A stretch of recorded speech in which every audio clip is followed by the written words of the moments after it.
I got a question for you. What does this city know about luxury? Huh? What does a town that's been to hell and back know about the finer things in life? Well, I'll tell you. More than most. You see, it's the hottest fires that make the hardest steel. Add hard work and conviction, and the know-how that runs generations deep in every last one of us. That's who we are. That's our story. Now, it's probably not the one you've been reading in papers. The one being written by folks who've never even been here and don't know what we're capable of. Because when it comes to luxury, it's as much about where it's from as who it's for. Now, we're from America, but this isn't New York City, or the Windy City, or Sin City, and we're certainly no one's Emerald City.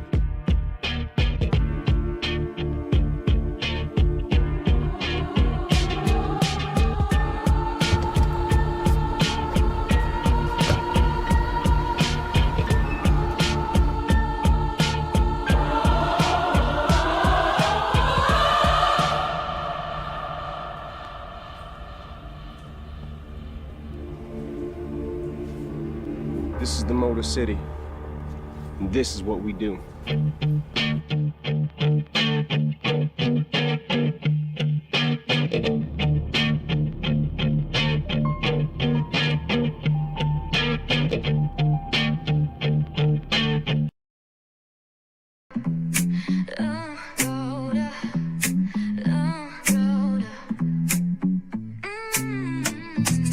Lights go low, the city goes high.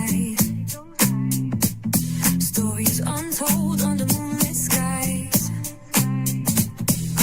Pray lonely, got the vibe, got the flow for the culture. Yeah, you already know. Turn it up, lean back, feel the breeze. Late night truths drifting through the trees. It's for the culture, by the culture. Braylon got the soul to show ya. Breaking it down, lifting it higher. Feel the rhythm, spark the fire. Headlines flip with a soulful twist. Behind the scenes where the magic sits. It's the heartbeat of the now and the then. Where the story starts and never ends. Tune in, lean and feel the groove. Every moment, a vibe you can't lose. It's for the culture, by the culture. Braylon got the soul to show you. Breaking it down, lifting it higher. Feel the rhythm, spark the fire.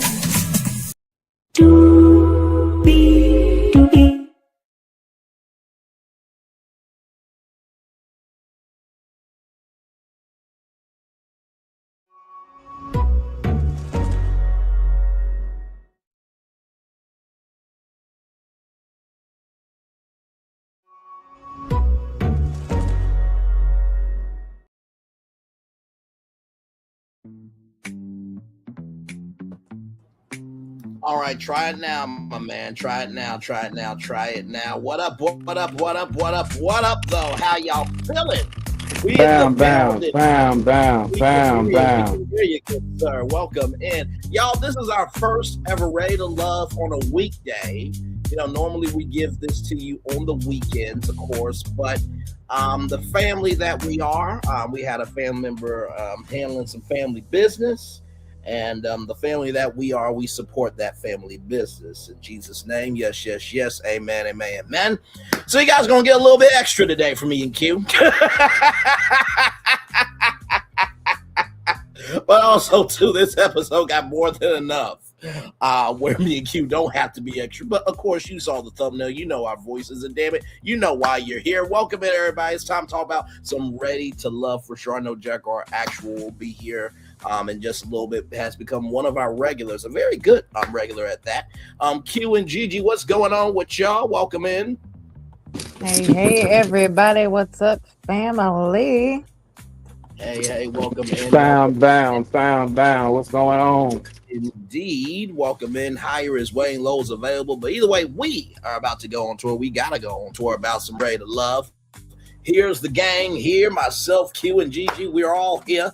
Yes, indeed. This episode, quite interesting.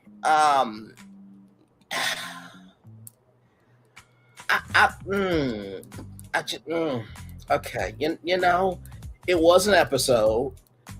I will say that I understand the best friends, but I believe that if the ladies got to know the gentleman's exes, I think that the ladies should have been able to bring their exes because the guys deserve some insight too. Because here's the thing, the best friends are going to, of course, hold your potential matches accountable, but your best friend is not sleeping with you. They're not with you through your goods and your bads.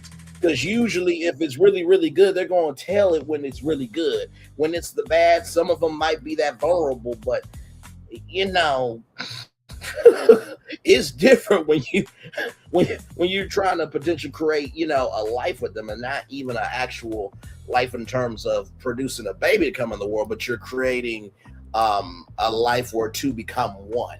So what did y'all think about that? Did y'all think that maybe the men deserve to hear from the ladies' exes, or did y'all like the best friends? I thought it should have been fair. Fair should have been fair. You know, I think honestly we go through this every season. Because this isn't the first time that I think we have said this. Like, yo, why isn't it equal where, you know, because I think last season it was only the ladies' exes came, and some of them didn't even show up. Remember, it's like most of them, you didn't even see the exes, you didn't hear from them. It was just, you know, take my word for it, and that's that.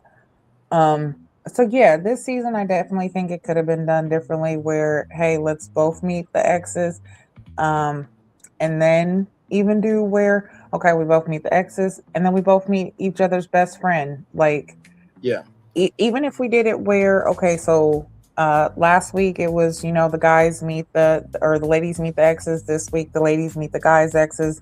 Then we go on the vacation. Then afterwards we meet each other's best friends. Yeah. Like, I feel like that could have went, and maybe they might even do that after the vacation, where now it's time for the ladies to meet, you know what I'm saying, the guys to meet the exes. I hope they do that. Looking forward to it. If not, it's still a good season. So however they play it, I'm actually here for it, because so far they have not failed us. I'm for the production team and everything that's going on so far. So but yeah, I agree with you. I think that it should be fair where we get insight on both sides' past dating history from people that they've dated, and then also get the perspective from each side's closest friends and family. Yeah. Q, what you think about that, brother? It was interesting to me. First off, it was interesting to me because I remember last time it was meeting the woman's exes, and that was a lot of controversy with that, and it was pretty good. You had that one guy who was pretty much a pedophile. yeah. Yes. And this season we got the ladies with the guys. Oh, that happened. The ladies were meeting the guys' exes, and I kind of like that vibe more than the guys meeting the ladies' exes. You know what I'm saying? Reason being, a lot of times women can be more informative, you know, when it comes to exes. Like, you sitting here listening what she has to say. You know what I'm saying? Sometimes when the men meet the exes, it can become more territorial. You know what I'm saying? Like, this used to be my girl right here. Why in the world would I want to give you information about her when I kind of still got feelings for her? And a couple times you can see, like, the guy still kind of got some connection with the woman. You know what I mean? It might not be like we're, you know, conversing every day, but because let's be real, for a guy to want to come on that show like that, for the most part, I'm pretty sure that the girl broke up with him versus that the guy broke up with her. You know what I'm saying? Ain't no girl really gonna bring a guy on the Well, show that broke up with her. let's not forget Day and Corday, because child, I think he broke up with her, but that's neither here You nor think he broke Hold up with on. her? No, I don't know about that one. I don't know about that one just for the simple fact of how Carday was talking about it. He was like, she was my first love. No, he didn't, and he did not purposely let go of his first love. That was something I feel like she walked away from him in that instance. Oh, okay, can't okay. agree with you on that one, Bray. It's just, Oh, but I no, do agree it's with all good. what I you're was just saying, saying that Q. because of the energy, because she was a lot. You know what I Oh yeah. mean? But I for some reason I feel like Carday liked that though, and he kind of misses that. The rest of them, Okay. because she spoke his language, especially when it came to, sex. He likes it, she likes it. They spoke about it. The rest of them seemed a little, conservative. So it's like she was on a different level, which I think kind of, not everybody likes somebody, they say opposites attract. So sometimes it's that person that kind of brings that extroverted side of out of you that attracts you, and I think that's what it was with Corday. But I definitely get what you're saying, Q, especially because I was actually kind of thinking that with meeting guys, it's kind of more of a territorial thing, which we saw with Kiara's dude who, you know I don't know if that was a whole setup or what that was, but that just seemed quite strange. Yeah, But and then think about Marvin, not to cut you off, but a lot no, of I'm sorry. women didn't. A lot of women didn't want to bring their exes. You know what I mean? And like old girl was saying, Yeah. the pretty girl with the big old booty. Yeah, my man didn't want to come because it was toxic. Evidently, it's something that's still there. You know what I'm saying? Let's be real. A lot of them were going on these shows. You know what I'm saying? To try and find love, but at the exact same time, it's a game show. So potentially getting back with your ex is a possibility. And just like we seen at the end of as last episode, guess what happened? Nobody stood together. Nobody was together. And then wow, a few months later, Cisco wound up engaged or married. So come on, let's be for real. No, no, no. You're absolutely right, Q. Yep. And And Cameron was what dating one of his exes, right. wasn't it? And then I think it was something else. But even with this episode, just like when who was it, Darius and his ex Ashley, wasn't it Mhm. Nikki who asked him, was like, hey, so y'all are off and on. Are y'all Correct. still off and on? Are y'all still, you know what I'm saying? Which could definitely still be a possibility. And child, when we get to him, just thinking about the video from last week, which Q, I think you wasn't here last week, right? So, Oh, oh child, you didn't see the video about Darius and his ex-wife. yes. And by the way, I Hold actually, on, hold Yeah. on. Oh Lord. yeah. I missed the tea. There was a content creator named Just Rhonda, and I actually commented on her page because a lot of people were saying that when it came to Just Rhonda and Nikki, that she seemed not empathetic, this, that, and the third.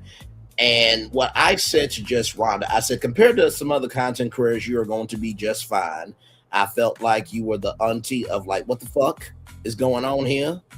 And you need to give those reactions in real time. Could have been a little bit more inclusive of emotionality, sure, but she's not the first content creator to have a bad interview or to have the audience perceive her as a bad interviewer. She's not going to be the last one. But for what the energy needed, the fact that a smaller content creator got that interview, I was very proud of that.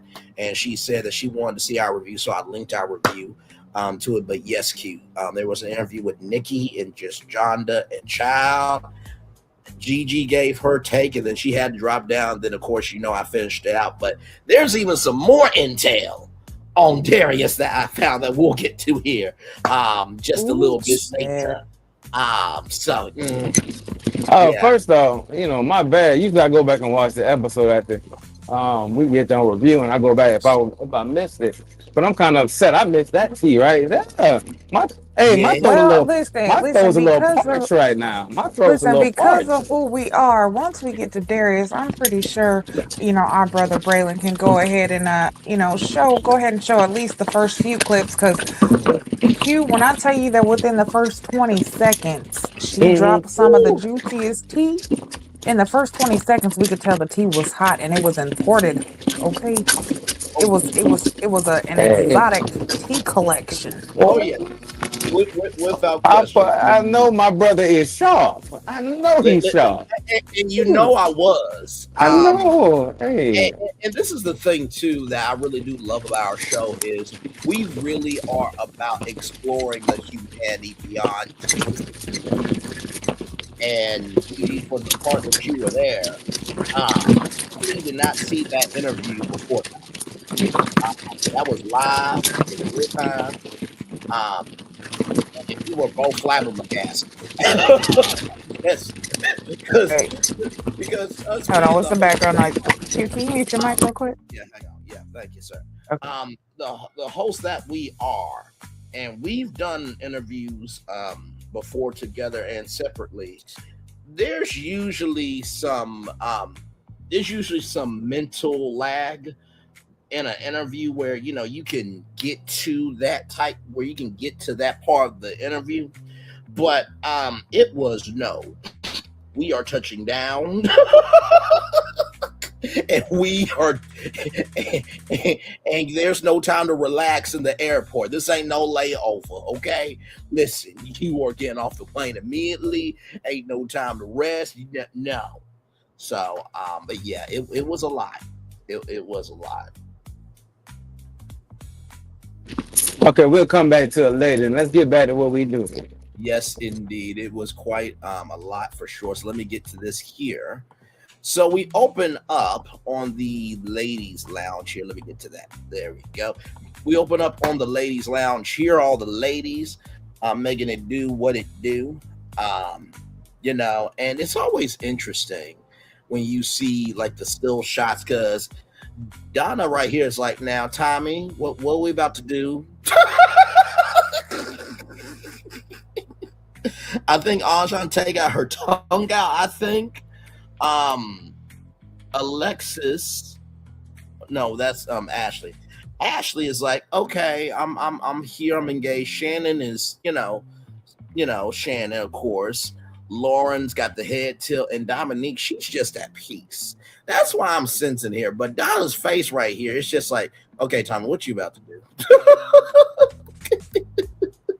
But basically, all this was just Tommy giving the assignment of you're about to bring the men to meet your best friends. So what did y'all think of the opening of the episode? Well, I think Dominique agreed basically with you and what we all said is she said, I wish you would have just met my ex. It'd have been a whole lot better. Cause she said her best friends ain't no joke. Yeah. She said they are a beast, and when they smell blood, they go for it. Mm-hmm. But yeah, all the ladies was like, "Oh, this is definitely gonna be one." And that's one thing about women is women can definitely be very judgmental. Okay, especially when it comes to a partner or when it comes to men, which men are too. But men are they're different. Like we see attraction differently in a way. So yeah, women can definitely be very critical, especially once we get to a certain age too. When you get to that certain age where you're like no nonsense and it's like you're past certain things. Oh no, certain shit. Oh, we're about to do a rapid fire, figure this out real quick, and if it's a no-go, it's done. And I feel like that's what a lot of the ladies were like, oh, these men are not ready for this. They're not ready. And what Ashante said, oh, I got to go call my mama. But another thing is that's a kind of a blow is because they're so judgmental. A lot of them don't really judge it to the person. They judge them from where they're at. You know what I'm saying? So and that's kind of a blow. You know what I'm saying? Because a lot of times they be missing out on a great connection from bad advice. You know what I'm saying? And especially if the ladies are single. You know what I'm saying? And I was about to say, and a lot of times they be taking advice from the wrong fucking friend because a lot of friends ain't really friends. They will give you advice just to have you stay set in a way to where either they can stay stuck and manipulate you and they can get everything they want from you and they don't have to worry about you being taken. It's that selfish friendship type stuff. So yeah, you're absolutely right with that. Yeah. Because on the back end, go ahead, big dog. No. I was just going to say very quickly to that point. I think when it comes to Ray to Love, I think the friends and the exes need to recognize that this show is not definite, right?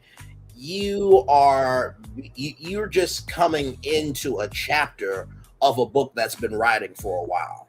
You know what I mean?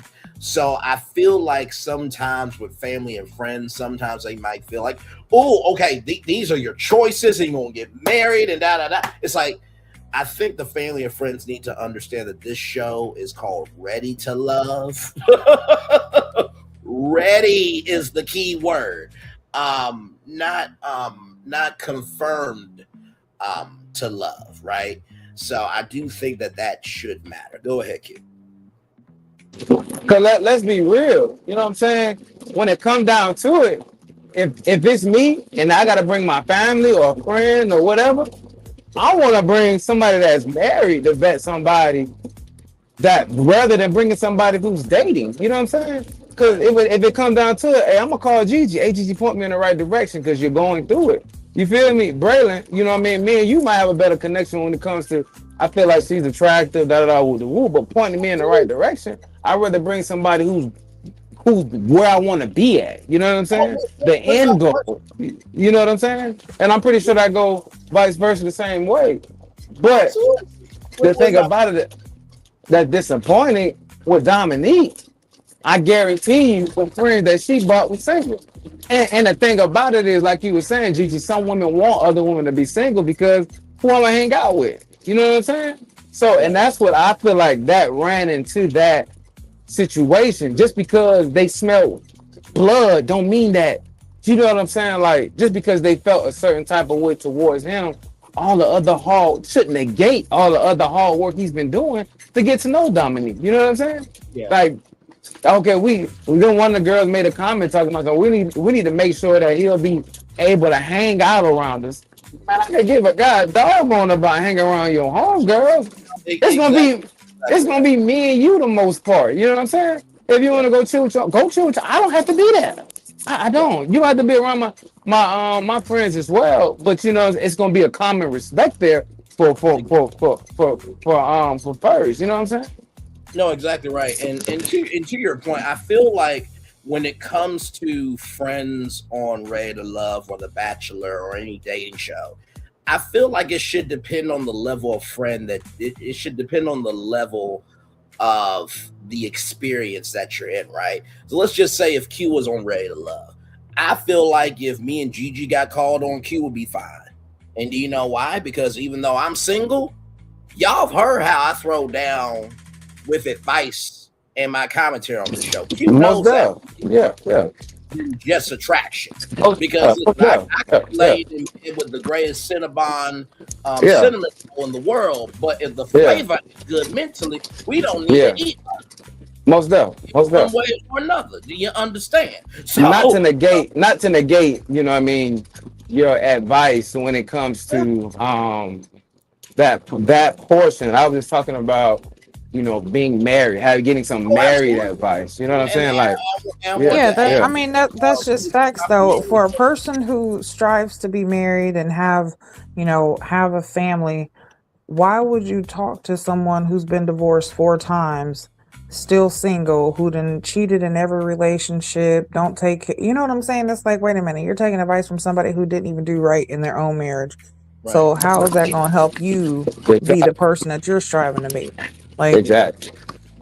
That's not good. Now, if you want to talk to them and figure out how to not make those mistakes, acceptable, understandable. You know, you can find a lesson in everything. So yeah, of course, talk to that person so you can figure out all the mistakes they made, so you know not to make those mistakes. But if you want to figure out, okay, well, how did y'all, that's just like talking to a person that's been married, for 45 years. Okay. Well, how did y'all stay married for 45 years? Well, this is how. They're going to give you the truth. They're going to let you know that, hey, everything is not, that glitters ain't gold. You don't have to always agree, and you're not always going to agree. But respect is what's going to keep you lasting. Like, once you respect each other's boundaries, or you respect each other's misunderstandings or even, differences. Yeah. Like there's so many different ways that you can go about things. But yeah, Absolutely. like it really does seem like some of the friends, which I'm not gonna say all of them, just like with Shannon's friend. Shannon's friend has been through the process of Ready to Love, so that was a great person to bring on the show in this time because she's had this experience with the process of, everything. So who else would you bring on the show that's about this besides a person who's been through this exact same thing? But one thing, not to cut you off, Gigi. I guess we'll get to it when we get to it. Go ahead. I apologize. No, no, no, it's okay. I was just saying, like, like, so yeah, you pick and choose. So it's like still it would have seemed it would have been better if the ladies' exes could have came so that the guys could have got a perspective on how they date because that would have said a lot too. Show the men how these ladies are in a relationship. Are they argumentative? Are they able to, be respectful to a man's view and opinion?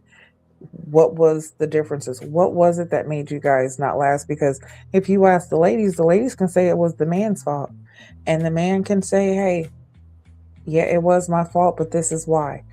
Or they could say it was, the woman's fault. Whatever the case is, you still need to get a better understanding of both sides instead of it being one sided. Because a person will definitely put blame on someone else just to make themselves seem like a victim, or even just like they are not as problematic as what they could be. Absolutely. No, it's easy to win a Super Bowl when you don't have any opposition in front of you on the field, which is never the case. But yeah, I think Oh, that's hey, say that again. no, seriously, it's easy to win Yeah, a say Super that Bowl when you again. have no opposition in front of you, but that's never the case. And also, too, you need to know she has auntie energy, and you also need to know she's combative. But that's neither here nor there. Listen, let's. Ah, ah, ah, ah, ah. Does she like salmon or does she like catfish? Damn it! And can you catch it? Or do she like some rise mushroom coffee? You know? Man, listen. We support our black excellence around here. Damn it, listen. With that being said, oh, I love our damn show. With that being said, here are these two beautiful ladies here. And by the way, Muslim women, if y'all looking like this, call me, beat me if you need to reach me. It's praise be unto God. You know, shalom, mahalo, peace be unto you. Okay. With that, so we get to. Hang on, I'm gonna mute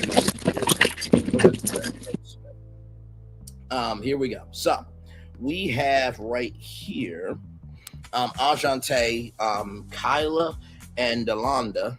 So we got Steven, Corday, and Bello. Steve, and by the way, they're at paint shop, right? So Steven wants to get to know Ashante more. They have the same vision. He wants to get married and he wants to have kids. Corday always vibes with Ashante. And the X day gets talked about. And I will say it was a lot, but I also get how Ashante feels of if we're in a situation and I'm being attacked, if I'm coming through as the cavalry as your wife, I need you to come through the cavalry as my husband. So I fully get what she means by that there. And then Bello talks about him being Muslim versus Ashante being spiritual. And, Kayla knows what's up because she's also Muslim and they have a little connection. And the line's like, I don't know what y'all saying. It's always that one friend that's like, I'm here to support, but could y'all also clue me into what the hell's going on here? So then they had these paintings, right? So Corday had aliens. So, Ashante like sci-fi stuff. Bello, painted her silhouette. And Steven painted the ghost with the shirt that she's wearing now. I didn't know female ghosts, were very blessed like that. I had no idea. I'm gonna have to call Casper to see if there's any thick ghosts in the ghostly realm. There might be some at the Haunted Mansion at Disneyland or Walt Disney World, or it might be some thick, ghosts in the worlds of Ghostbusters. But we'll do a deep dive investigation, bring back to y'all the results. That's neither here nor there, but just want to mention that. Steve, according to the friends, if he gets his confidence up, he will be fine. Corday is boring and textbook. Bello is cool and control. Donna said Steven, Bello, Corday. And then Kyla said Steve, Corday, and Bello. So, with that being said, thank you very much, gorgeous. With that being said, here are the guys here, Steven, Corday, and Bello here. With that being said, what did you guys think about this exchange?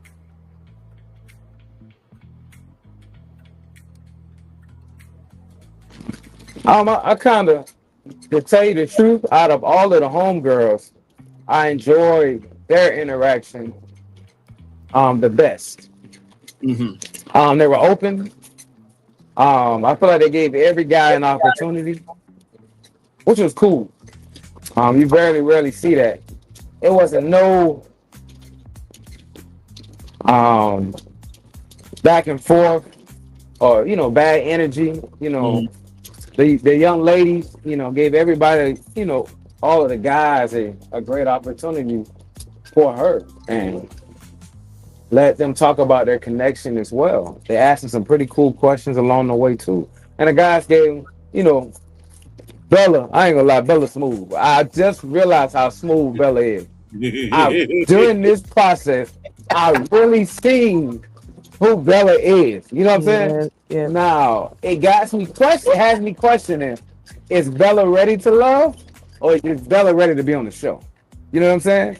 Because Bella's so smooth and he's so well versed that he can really fit in anywhere. You know what I'm saying? Mm-hmm. And since he knows that, is he really looking for?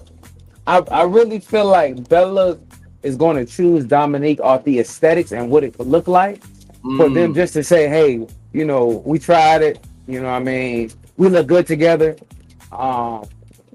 But I really don't feel like they're authentically trying to find a connection. You know what I'm saying? I just feel like they really just trying to be single. Bello might be on the Ready to Love One Accord edition. That's the religion edition. Ready to Love that's coming up. So go ahead.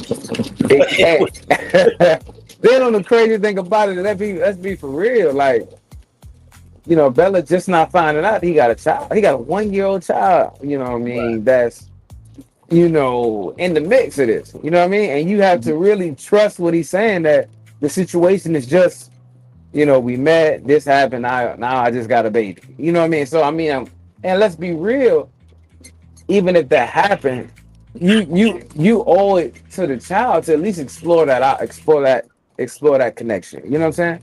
To see, okay, can we make this work? If you can't do it, okay, cool. I don't even know if he really took the opportunity to explore it. But that's neither here nor there. So then what was her other connection? That she had Cartier and Steven. To me, I feel like Steven's her best fit. Steven's her best fit, and I like Steven. You know what I mean? I kind of like, his demeanor. He's a school teacher. Those are my picks. Okay. Thank you, good sir. Yeah. Great commentary. Gigi, what did you think? I agree. Actually, like there's definitely something to Bello. He seems and it's kind of messed up to say, but I think it was Lauren's friends asked him if he ever thought about being a politician. Was it him or they asked Vincent that? I think it was Bello. But yeah. I think that was with Lola and hang on, let me bring up my notes here. I think that was Bianca and Lola. I believe. Right, which was Lauren's friend, right? Yes. Yeah. So Yeah, his responses do seem a bit textbook. He seems like he's ready for surface level questions, but when it comes to the deepness, it's like, not really sure where he's at with it. Carde, honestly, it seems like in this process, he kind of fell off a bit when it came to meeting the friends, him expressing himself and actually being um, who we've seen. I kind of seemed like he was a bit more nervous this time. I do seem like he was more open and comfortable with Ashley in the process. Steven is just cool all around. I really Yeah. like him. I do feel like his connection. I see it deeper with Ashante, but I could actually see him with Lauren too. Um, but I'm noticing like so even though we are getting down to this process, Right. the men and so okay, so it came up about the men having multiple connections, just like when it came to the process. I think it was Channon. And I think her connection was Devon, Steven, and I think it might have been Bello too. Hang on. Um, So we got Devon, Steven, and Darius. and Darius. Okay. But still, even in that process, like the friend asked, so how many ladies are you connected with? And, most of the guys are like, hey, we have like 3 or 4 connections still. And, you know, you see in their face and it's like, whoa, already through this process and you still have 3 or 4 connections. But if you look at it, the ladies do too. And they're recycling the same people just as well. So you can't really fault the guys for having the same connections as you guys because they've been kind of filtered through the same people. Yeah. But yeah, I think in this process, because we are on, week 8, so it's like, hey, the connections need to deepen now because we're getting closer and closer to the end. But yeah, I would go Steven, Bello, Corday. When it comes to Ashante. So you would go with Delonda, what she said, because that's exactly Yeah. what Steve, Bello, and Cardet.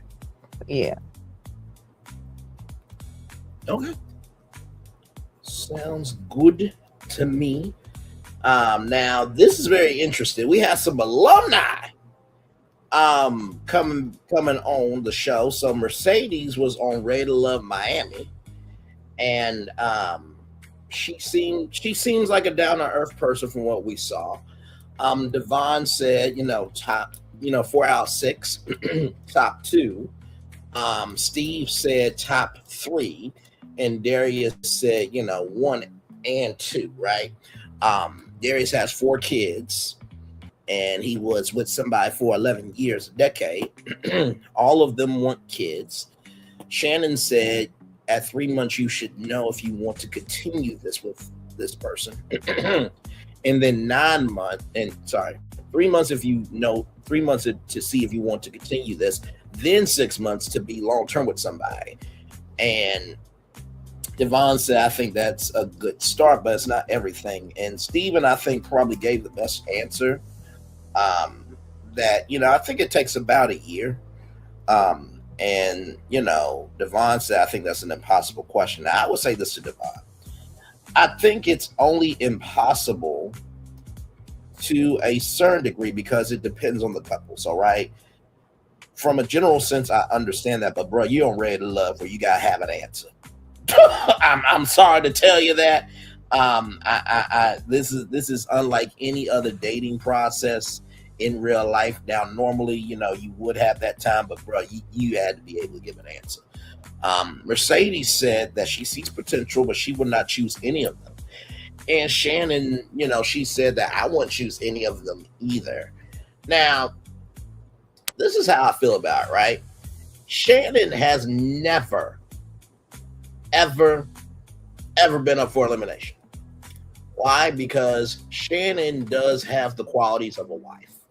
She is very geek, but very sensual in her femininity. And that's a dangerous combination. Okay. But I also think that Channon should relax a little bit. And I'm not saying to relax like she doesn't deserve to be the main option because she does. But to hear all the guys say that, hey, she's in my top, it is way better than to say, no, I have no connection. Because at that point, then it's like, okay, why are you here in front of my best friend? So that's how I felt about it. And also, too, Mercedes said that Steven checks the resume box. But, you know, resume versus if you're qualified for my soul. Oh, that was a word. Let me say that again. Resume versus if you're qualified for my soul. Resume versus if you're qualified for my soul. Y'all go ahead and take See, my brother, as you so eloquently said, that's where me and you connect that when it comes to the characteristics of a woman, you know, the value, how we, you know what I'm saying? Because I was thinking the exact same thing about Channon. I'm just like, she possesses all of the qualities that you would like, at least on the show, that you would want to pursue as a mate, as someone to be with. You know what I'm saying? Yes. But you always got that one hating homegirl. And that's the one she brought on the show. and let me break this down. Let me break this down to you, right? Let me break this down to you. When people don't know what they want and they gaslight, that's why I say that. You know what I'm saying? The girl that she brought on the show dates back to Miami. She was on the Miami show.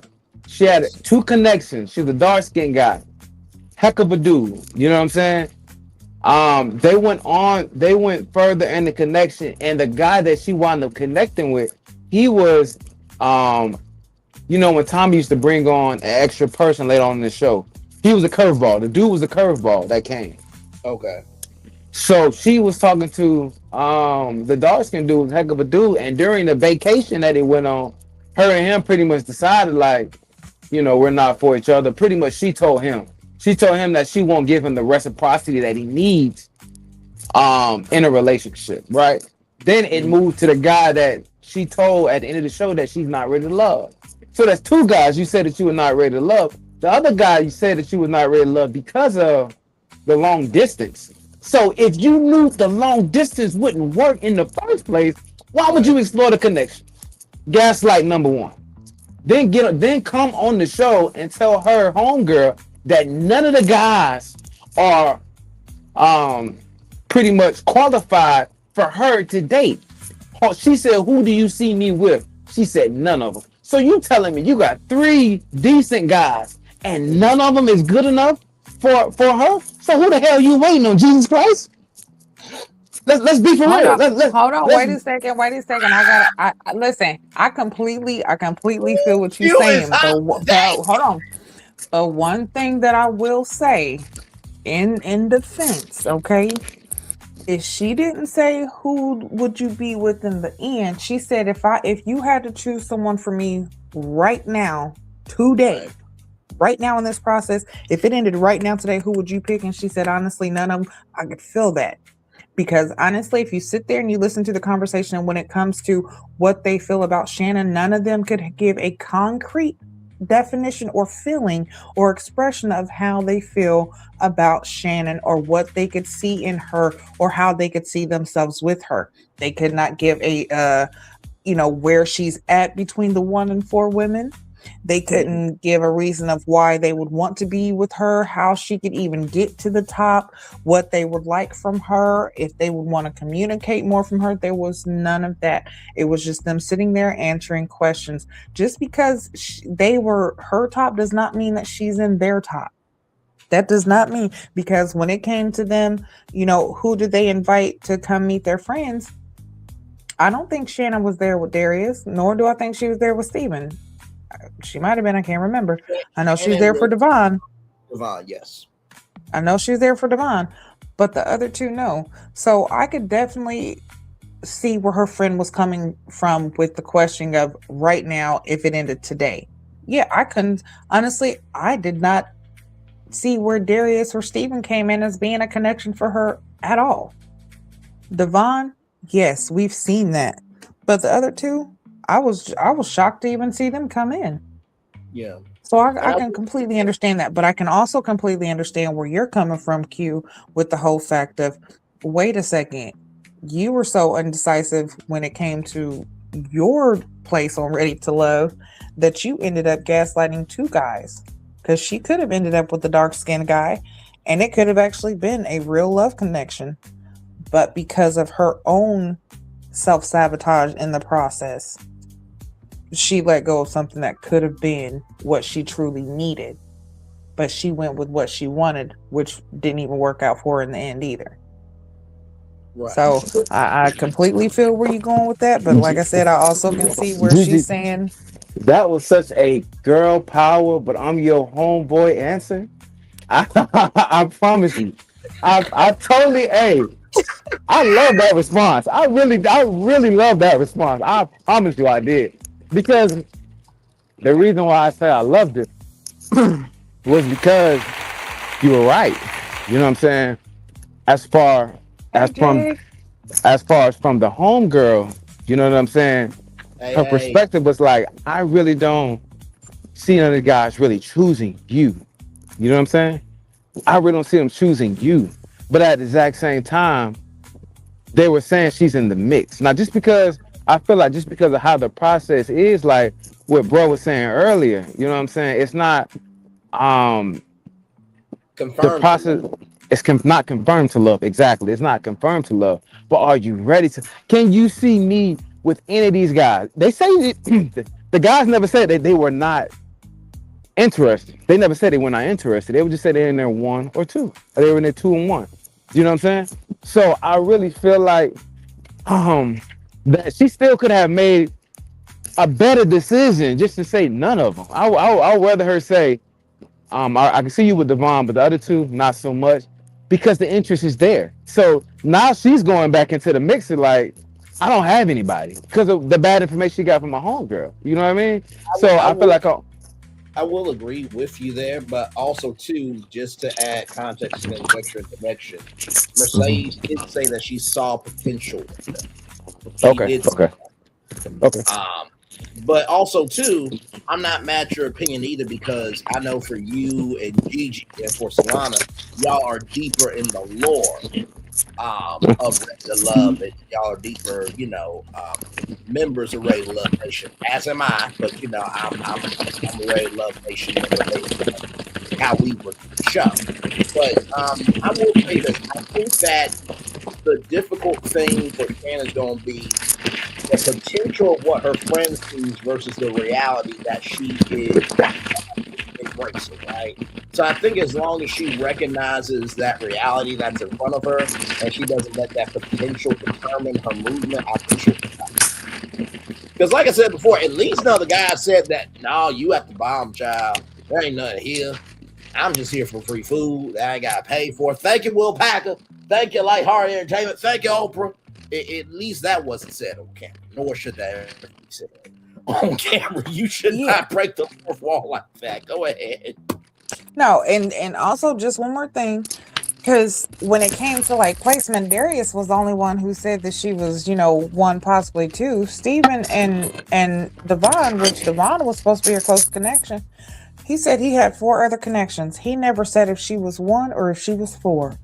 Right. There's just four connections and there's no placement like that. And that's what I was saying. Like, even though there's potential there, are the guys really giving Channon her individual potential? Like there was no individuality with her for the guys. Like she was not, even though the questions was asked from her friend, they never set aside it being, like, where is Channon at for you? Okay, you have those other connections. Where's Channon at for you? Where is she, in your heart? Do you see yourself being with her? What do you like about her? Like, and maybe those are questions that should have been asked so that there could have been a further understanding of where she is with them. But from what we've seen, it just seemed like she was a part of the sentence, but she wasn't quite like, she's a comma, so she's there, she's important and needed, but the sentence could still go on even if she, Oh, we even if she breaking down wasn't. what type of punctuation. But hey, let's be real, Oh my Gigi. We could say the lord! same thing almost about Donna too. Yeah, absolutely. But the thing about it is if you even look at Donna, when the guys spoke about Donna, they put Donna's name on it. You know, Yeah, even Mm. Steven was like Donna Love, Donna Banks. You know what I'm Yeah, saying? yeah, So yeah, he yeah. he he put his stamp on Donna. He I mean, put his stamp on Lauren because he I said, think "Oh, Donna Lauren says she gonna give me a girl." So he's putting his stamp on where he wanted. is But when it came to Shannon, there was no, "Oh, well, how, Shannon this, Shannon." You know what I'm saying? Shannon means this, or me and Shannon had this conversation. It wasn't really quite a connection like that when it comes to Shannon or the guys. there wasn't an emotional tie to Hmm. ground Shannon's piece. Right now, Yeah, yeah. personally, I think Donna Lee is a better name than Donna Banks. Personally, Steven, but that's neither here nor there. Okay, but listen, Steven did claim Donna. Listen, I'm gonna say this, and never mind. I'm gonna save it for when we see Donna. Then y'all understand. Hey, but I ain't gonna lie, this is really good content because of the Yeah, simple fact that Shannon, you know what I mean, the onion and the elephant in the room is her homegirl to me. You know what I'm saying? And like I said, you bring the wrong people to vet people. You bring the wrong people to vet people. Bray, don't get me wrong, I would bring you along the show, but when we're talking about married, if oh, it was like absolutely. ready to be married, hey Gigi, come Yeah, here. I need you to help me figure this out. You know what I no, mean? Like understood. we just talked very highly of Shannon. Like me and you both see that this is an amazing woman. You know what I Yes, mean? Me and you, we both see the qualities of this woman. You know what I'm saying? So absolutely. I'm like, I don't see why these guys are not giving proper due to a woman who's actually ready to love. Yeah, You know, the versus people who just really just want to be on the show. You know what I'm saying? And for me, if Devon, a lot of times we get two things I can screw this man. Something that's good for you versus something that you want. It's mm, other stuff that he wants, but I promise you, Shannon is what he needs. And I feel like Gigi said some of the comment like that. yes. Um, uh, you Going know, after what you want uh, doesn't mean you don't need to really be about what you need. I'm paraphrasing. yes, I think it's yes, basically those words. yes. So,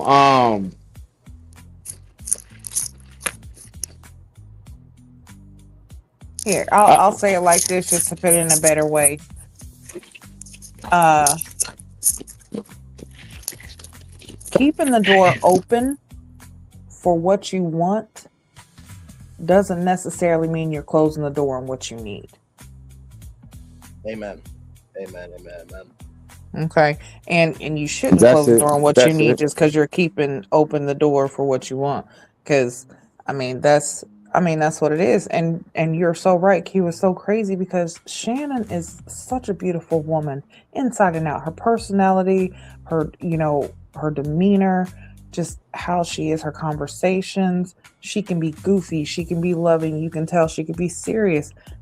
She has it all. You know what I'm saying? And she does seem like she's ready to love. So why is it that they're not giving her her dues? Because, like I said, in this time, these men who are sitting right here, you can say it's her friend all you want to, but the men are having the opportunity to express to her friend what she means to them and where she's at and what place she has in their heart. So you can say it's her friend, but what accountability do they have in actually expressing themselves so that she knows? Because even if it's one-on-one, if her friend was not there, could these guys express to her, if it was somebody else and someone else was asking these questions, would it be the same? I feel Mm. like it would be because she does not have the placement in the emotional, or she didn't have the placement in their heart for her to actually matter, regardless of who it is questioning them about her. Very good observation. Very good observation. And the reason why I say that is because something that So, Dominique so said. Yes. Go ahead.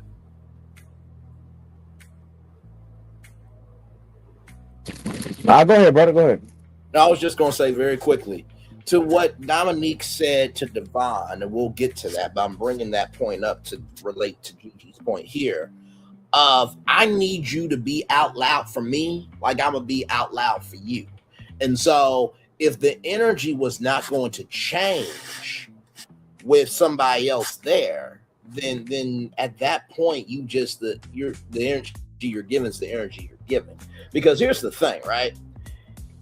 If I'm with Jill Scott, right, and Jill Scott brings anybody in front of me, she's Jill Scott motherfucking Lee. Miss Lee, if you're nasty, what it is. Actually, this time is disrespecting my peace because we supposed to be out this motherfucker. Well, okay, well, he's about you. Jill, would he say that? Regardless of, yes, he would. And I think that's where in this process, and I think we might get to it in the vacation, but I think that's the energy that Shannon's looking for. It's like, I don't need you to be as loud as Braylon, but I need you to have some bite like Braylon. Like, can you define that you give a fuck about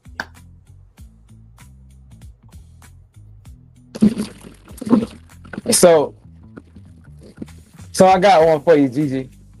So what you're trying to say is it take a bullshitter to know a bullshitter.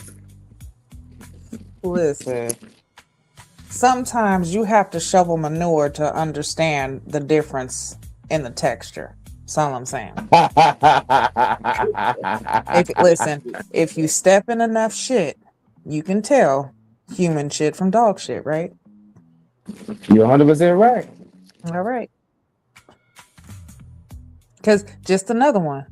So, like I was saying, they are not showing Channon any type of, real love or interest. Darius then gave Ashley a fur coat. Steven, like I said, because Darius, he might not be what he is. But continue, I get your point. Listen, I told y'all there was something about Darius, but y'all ain't believe me. Now, hang on a second. It was in the early days of the show. Okay, we go off of what we see until something's different. Don't you do that? And guess what? How many times have I called it out? We done how many seasons and how many times do I call it out and I get it right? No. You have, you have, but also too in that same token, you were holding your past for Vince. And you changed your mind too. So we go off of I did. Okay, I'll agree. I did now. Okay, I did. But still, I told y'all there was something about Darius. It was just, and I told y'all, I said I'm holding out because I said I'm holding out. It's gonna come out. It is going to come out. And the way it came out, the way it came out. But this is what I'm saying. The interest is not there. Darius gave Ashley the fox fur. Steven, when he was talking to Lauren's friends, he was, expressing his interest in how their conversations are and, them talking about having a girl, different things like that. Did the same thing with Donna. Like there was a conversation, there was interest, there was individual interest. There was a way where they placed themselves in the position of seeing a future with that person. Right. None of that happened with Channon. Channon did not get that. She was, I have this many connections. Shannon's name's not in that connection. Not even saying that Channon is one of those connections. Never one of them said Shannon's one of my, she's one of my 4 connections.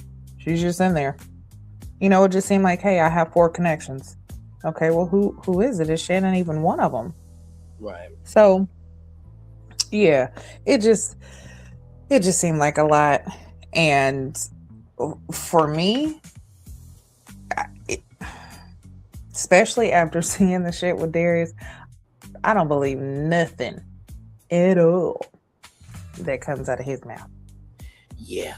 No, for sure. And Jaguar, we are doing great tonight. It's good to see you. Our good friend. Doing good. Sorry we was not here on Saturday. Yes.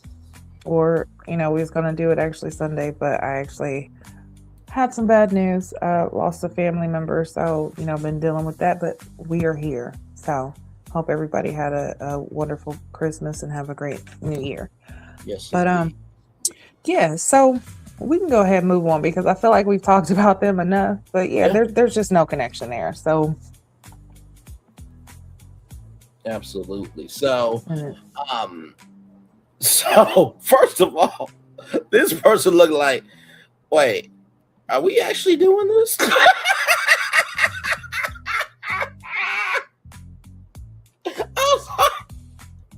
And I know Gigi did not mean to get this frame like this, but that's what it's looking like. Not to mention, too, she got the Cruella DeVille hair going on, you know.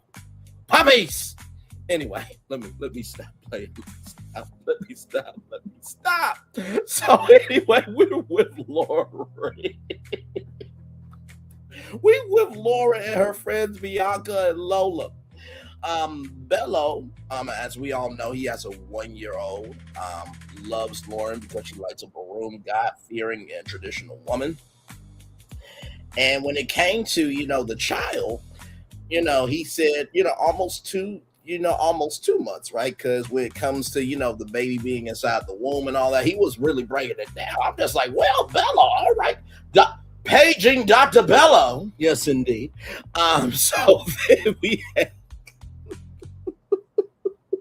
So then we had Vince.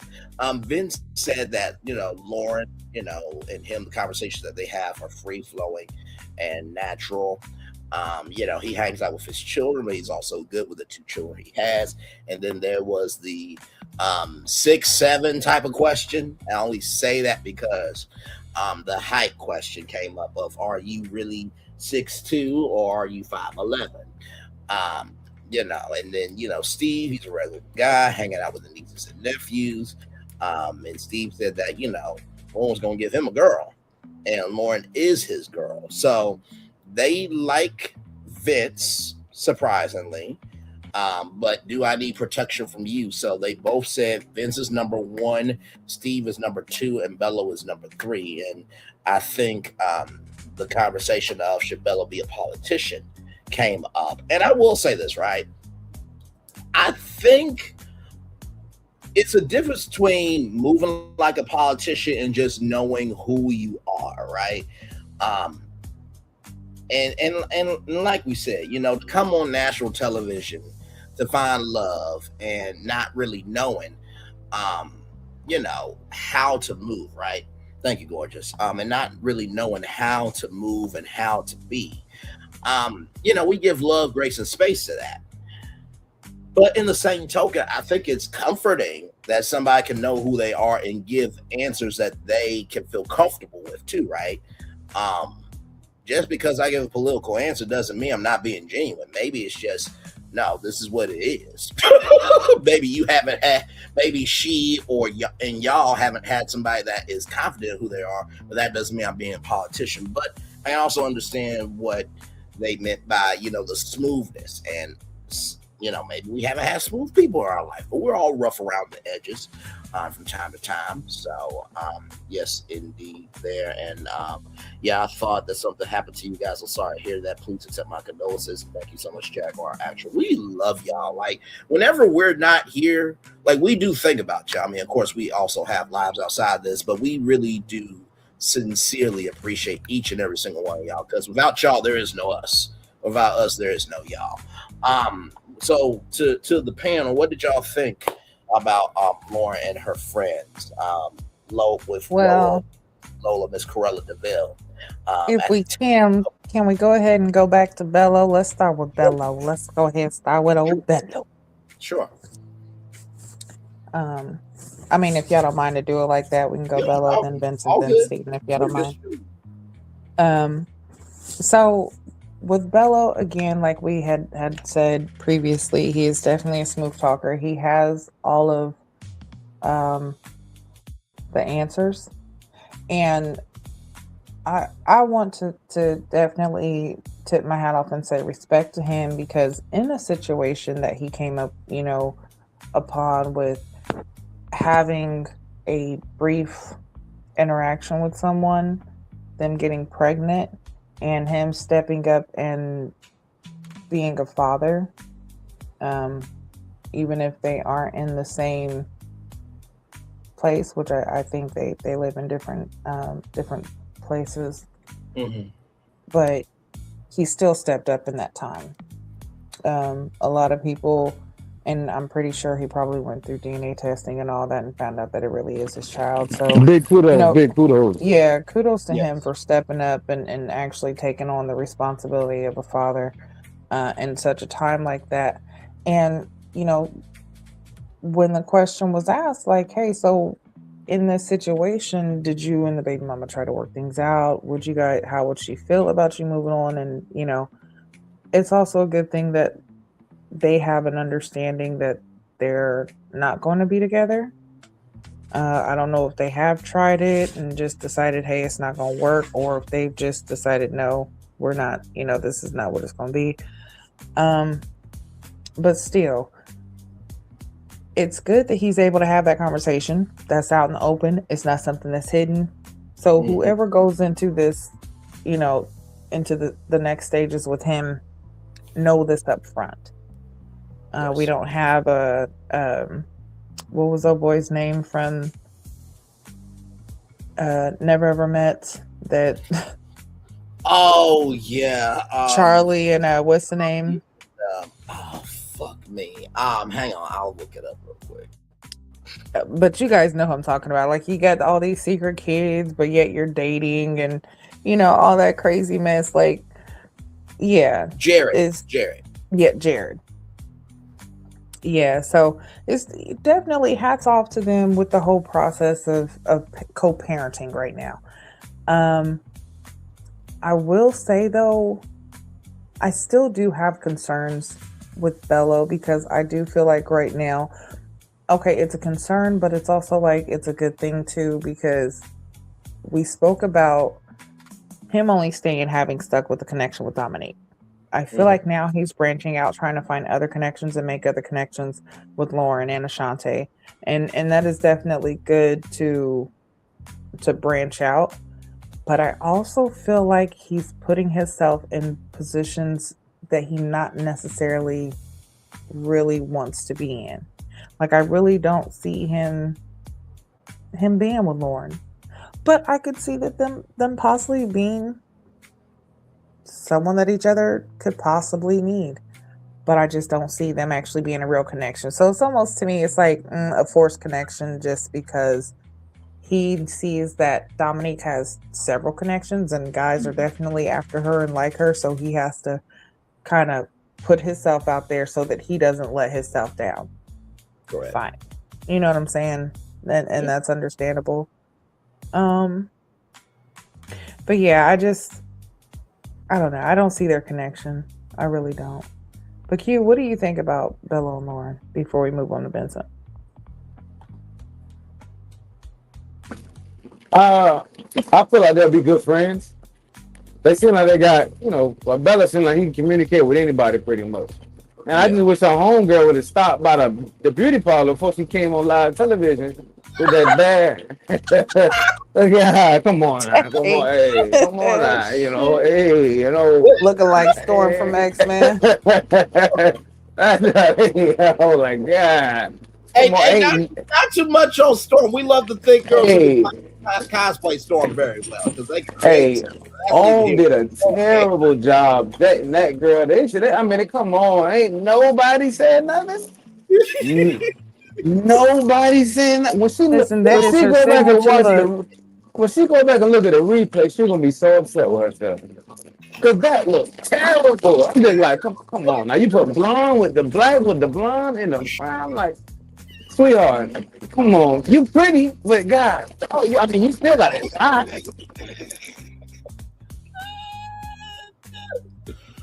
Okay. She must have found out last minute or something. She must have found out the last minute, like. She was a curveball friend. That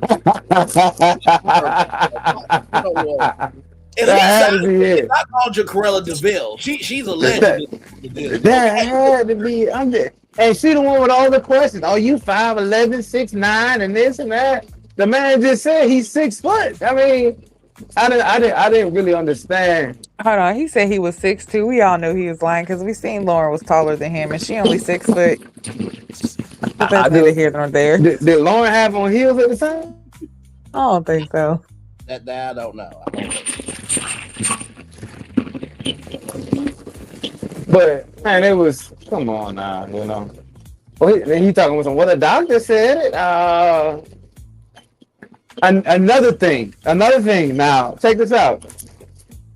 To look for. Well, we can move on to Vince Vince if has- you done with Bello. Yeah. Oh, my bad. Yeah. My. Yeah, I'm done with track Bella. from her hairstyle. Hey, you know, she's doing some mixing in my drink. It was bad, bro. I'm sitting. I could not pay attention to what she was saying because I'm just like, it ain't no way you asking questions about, you know, height and is this person. I couldn't take your advice. I could not take your advice. You you do not look equipped. You know what I mean? You do not look equipped to inform anybody about any decisions. With Vincent's mouth, I'm surprised he ain't say nothing. You know what? This is true. He was very collected. He was very motherfucking collected. Oh my god. Okay. Man, I blame On over here trying to cut corners, man. Hey, Oprah. Hey, now we're not gonna cut no more corners now. They around here trying to cut corners. Ain't nobody told this woman that she came out here looking like that. Hey, that she must. I don't know what she was thinking. Like, Oh my god. Okay. So you gave your opinion on Nola's hairstyle and Bello. What do you think about it? she said Lola. That's how it was bad, man. It was bad. And the thing about Lauren is, I really just feel like Lauren's a placeholder. You know what I'm saying? Reason being, she is a taller woman, but she's very attractive. You know what I'm saying? So when you have, I'm pretty sure. Why didn't you find somebody that you would think would fit for her as well too, not just throw on the show? You know what I'm saying? It's not too many guys are. When you throw heels on, I mean, you can be comfortable enough, you know, as a man to walk next to a woman that's taller than you, and that's perfectly fine. You know what I'm saying? But I figured that they would put somebody at least close to her height, you know what I mean, in the show as well. You know what I mean? But I really don't feel like Lauren's gonna stay on the show too much longer, to tell you the truth. Okay.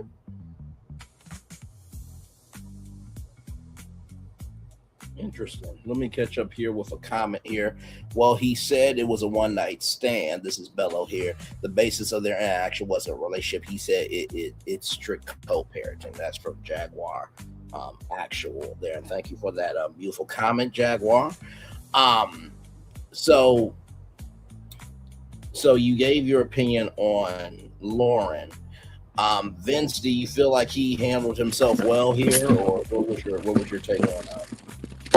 One thing I like about Vince, and let's be for real, Vince has matured in this process.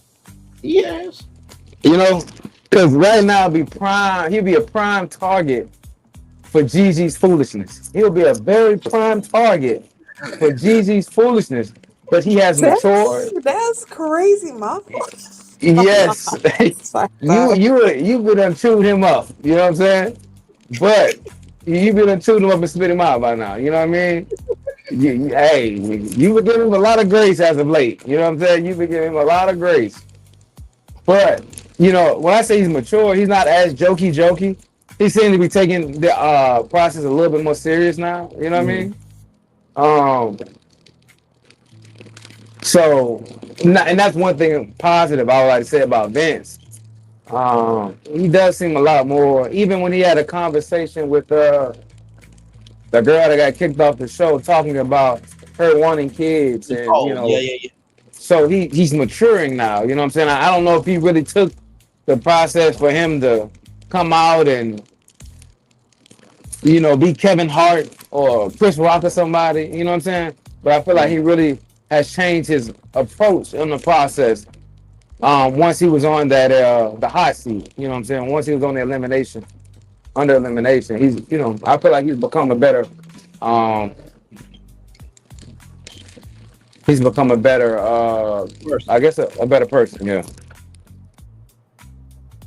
Understood. And then, of course, we got Steven. Hold on, Right before here. we go to Steven, let me say my piece since you always say I be on shit with Vincent. I mean, you wasn't lying. You said Talk he was your a whole ish. ass. He did lie Talk on your you. ish. Talk your ish, Now Gigi. Talk listen, your all I'm gonna say is Uh-huh. the Ninja ain't 16. Okay, listen here, we ain't even gonna lie, not even with the orthopedic shoes, not even with the Buster Brown orthopedic soles are you 6'2", bro. Okay? I'm just gonna say this. Now, ain't nothing wrong with being 5'9", 5'9.5". But when you adding damn near 6 inches to yourself, bruh, come on now. Who do that? Why? I mean, then you got so defensive. Wait a minute. What are we asking this for? What's the question? How tall are you? Oh, you just want to know if I am offended or if I have a problem with her being taller? No. How tall are you? Like, I just want to know if you'll be honest about your height. Like, come on. Ain't nothing wrong with being a little short. Okay. Now, I don't know if this is a guy thing or not. And I'm so glad that my husband's asleep right now because he would probably come in here on my neck and telling y'all this story. But I'm gonna do it anyway. Oh, God. Here we go. Go ahead. So we actually have a running joke about the whole height thing Mm-hmm. because I asked him that one. Like, how tall are you? He's like 5'11", and I busted out laughing. Now, in my defense, I couldn't hold it in. It was just a filter, and I was like 5'11" on what day? When? Who said that? Because I know I'm 5'7", and you are not that much taller than me. You 5'9" at best. With your shoes on. Hurt him like that. Good damn. Where did these extra inches come from, sir? Like, I don't know. So he's like, no, with shoes on. No, bruh. We ain't finna act like you got, 2-inch insoles in your shoes and you up there 5'11". You were not. Stop it. Like, Damn. but yeah, I was like, no, you're not. No, you're not. Listen, real shit. I used to be 5'11", and this is something else with people. So I used to be 5'11" when I was younger, but I had kids, and I went to the doctor because I felt like I was shrinking, and I was just actually joking. I swear to God, I was joking. I was like, Doc, I feel like I'm getting shorter with each child that I have. And the doctor's like, yeah, that's true, it happens. And I said, wait, what? Excuse me? Sir, I was joking. And he's like, no, but it really happens. So I was like, you're telling me that I have shrunk for each child that I've had? Like, my children have taken English from me. So I know what 5'11" looks like, and he was not 5'11". Okay? That's all I was saying. I've experienced the 5'11" height. I've experienced the height of 5'11", and I love my husband to death, but he just didn't quite reach 5'11". And then he said the most cutest thing. He was like, I still got time to go. And I was like, oh no, baby, that time was cut off in your 20s. You damn it, 20 years too late for that time. Jesus Christ. No, baby, you should have been drinking milk in high school and drinking high. Now you lactose intolerant, honey, but okay. Well, But anyway, but yeah. So when I heard that was like, oh my God. All I could do was just laugh, and he just gave me the side eye. Like when I say the most toxic side eye, It was like, Now, oh, now, but I Gigi, will. if your husband stepping on his tippy toes, that do count. That do count now, Gigi. And let Now me tell you, Hey, listen, if hold he's on. standing on his tippy toes, it count. and he probably ain't lactose intolerant for that one damn thing, but that's Listen, between definitely not. you Definitely not. See, Now But he's one, standing on listen, his tippy toes. I Now said hold that up now. listen. one Now, damn word. and I am not going to listen. I like I said, I have shrunk, so I am short now. Okay, I am shorter, so I still have to look up for him. So he is taller than me. Oh, He's just not that much taller. Okay, listen, listen. My daddy I was ain't my trying to. listen. I ain't trying to hit it. That man 5'11". My daddy was 6'8". Okay, so when it Oh comes to yeah, tallness, it's like that's a different type of tall though. that's different. No, That's a different type of tall. 6'8". yeah, You that's can give him. different. Your grace can extend to 5'11". Your grace can extend.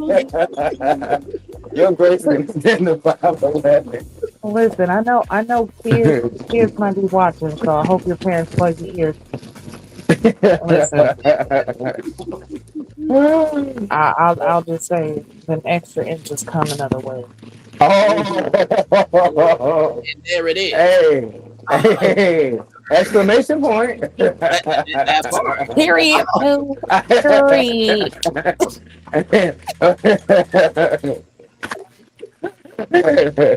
Yes, sir.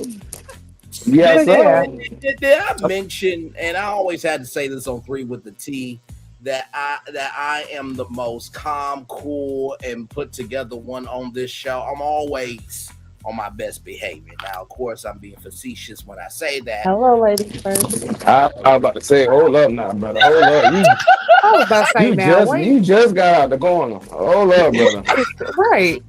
Listen, You- let's just be honest. I think the most, settles one is you. Don't give me your props now. I think you the most out of all of us. I try to be here now and then. You know, You I you and try. you and Solana got us, I y'all kind of try. mellow us out. I try. You know what I mean? I just try to play my part. You know, But and one thing y'all I will too. Oh. Well, I'm trying to say, I'm trying to tell you. Before y'all get too commercial, you know what I'm saying? I know who y'all really are. before y'all get before y'all get on Wendy Williams' show, I already know who y'all really are. I can. that's messed up. Well, I already know. I already know.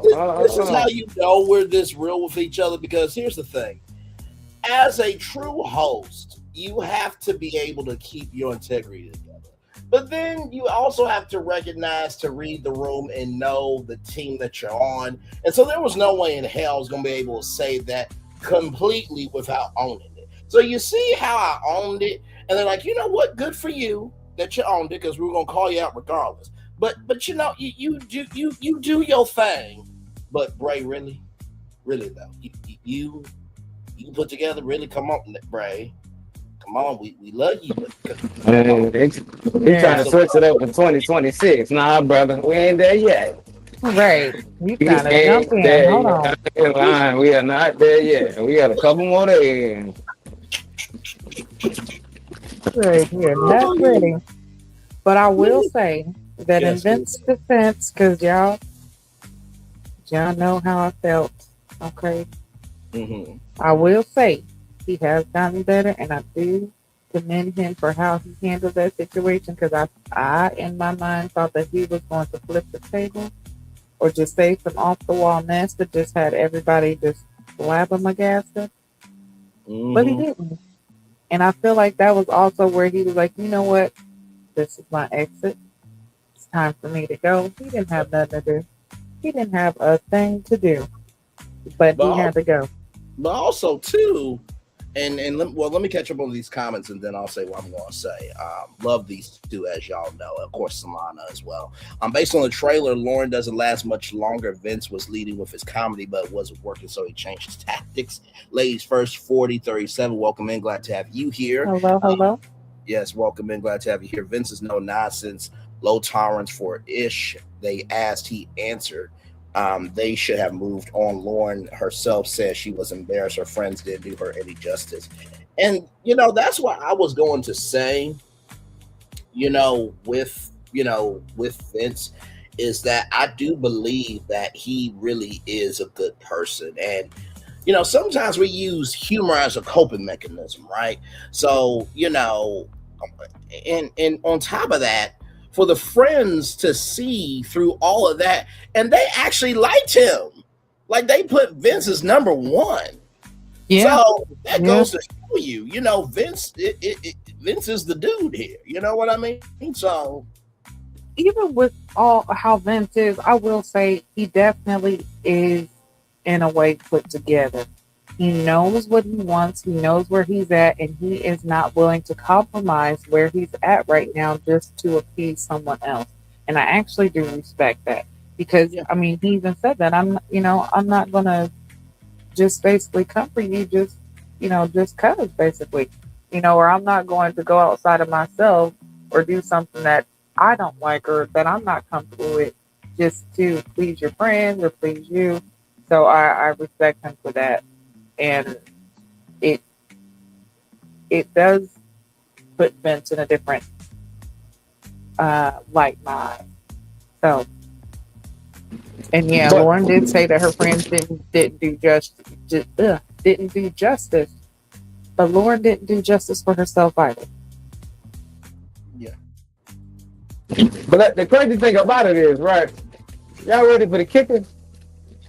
Go ahead. Didn't Vince call Lauren a B? Yeah, yes, he did. Now, for him to almost pretty much be in her top, now one of her top connections, I find that odd. I find that extremely odd. Well, she made the comment that Vince is the only person that makes her go on a wave of, I like him a lot, I don't like him, I like him, do I not? And her friends even said, like, Vince is the type that seems like he would stand up for you and protect you. So yeah, it's definitely odd because I was thinking it too, like, but he apologized. I think she also liked that, and I kind of set him on a different track too. Yeah. I think if there was no evolution, then he would not be where he is. No, he didn't call her a B. He referred to her as one. There's a difference. Agreed. I think it's just the fact that the word was even said, but fully agreed with you, Jack. Bingo. It should not even been in the context. He shouldn't even use it. He could have found another word. He should not even address or even thought of her as such. You know what I mean? Right. Because what's wrong with saying the tall girl or the tall woman? Why would she have to be the tall bitch? So it was disrespectful, whether it was used as an adjective, a proverb, an adjective, a verb, and now it doesn't fucking matter. It was still how it was used. It was unnecessary. You could have definitely found a different word. She could have, if that was the case, the pretty tall bitch, that's the tall bitch over there. Make it sound nice if you're going to do it. Pretty sound good enough. No, fully agreed. And Jaguar, that was not on you. You were just giving context, conjecture, and connection. We were just saying. Yeah, most definitely. Word being, you are correct. There what love is. Yeah. No, for sure. With that being said, we get to Steven, who, said, listen, she gonna give me a girl. I'm like, whoa, wait a minute, hang on now. This ain't ready to be a parent. By the way, that's a future. Ready to parent. Ready to parent. That's crazy. Ready to parent is wild. Listen, everybody get a bag of flour, okay? When you present your bag of flour, everybody puts their bag of flour on, one of the men, and whichever circle has the most bags of flour in it, that's the person that gets eliminated. See, nephew, we got you. We got y'all at home. Ben had y'all. we'll keep y'all. But Ray the Parent coming soon. Now to think of it, we're so late in the process, and everybody has multiple connections. You know what I'm saying? So, like we agreed on, going into the vacation is going to be so crucial. This is going to be very, very, very crucial. You know what I'm saying? Because now I kind of see, do I prefer it this way, this late in the process, and you really don't see any solid connections, maybe one, but it makes for good, it's gonna make for good TV. You know what I mean? Mm-hmm. So I'm interested. You know what I mean? This is because let's be for real. Usually you bring in 1 or 2 people to meet your friends and your family. You know what I mean? Or your exes or whatever it go. You're not bringing that many people. So 3 and 4 connections is crazy. Yeah, especially this late in the process. But I want to respond to something the Jag said. She said nobody's perfect, but yes, you should have used different vocabulary. Guys chilling in a relaxed setting, like a barbershop, for example, say it like that. They don't have ill intent. That is so true. And something that I will say too is I think that it is that Vince said this to the guys, and one of the guys went back and said this to one of the ladies. Yep. And that's how it got back. Mr. Daphne. So let's go ahead and just speak on, because Tommy says what happens in the vault stays in the vault. So even if Vince was not saying it in a disrespectful way, and he was talking to one of the guys in just a normal guy setting, just like guys would if they were in a barbershop, for another guy to go back and tell the woman what he said, I mean, that's kind of like where the issue started. It shouldn't have left from that setting.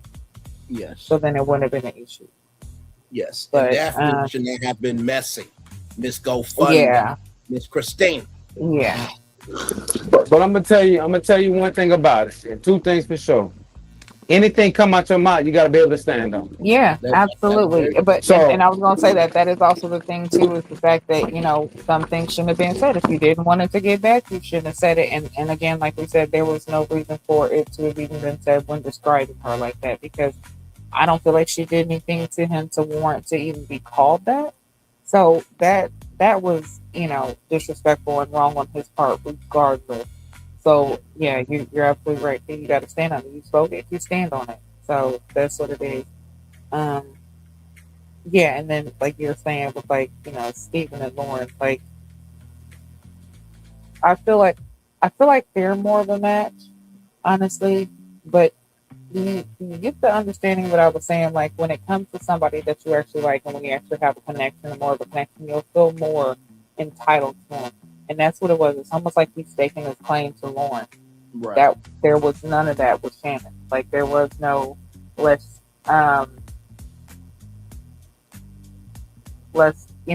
just be cool. Like, and it wasn't even like, hey, we could be homies, we could be friends. Like I could see her on a friend level. Like there was just really no existence for Channon. But with Lauren, Steven's there, he's engaged, he's talking about the future, and them having conversations about having a girl, and he'd be okay with having a boy, even if it was just one. He's okay with not, with just having, the boy that she has. He didn't even have that in Ashante. I mean, yeah. Right. Go ahead. Go ahead.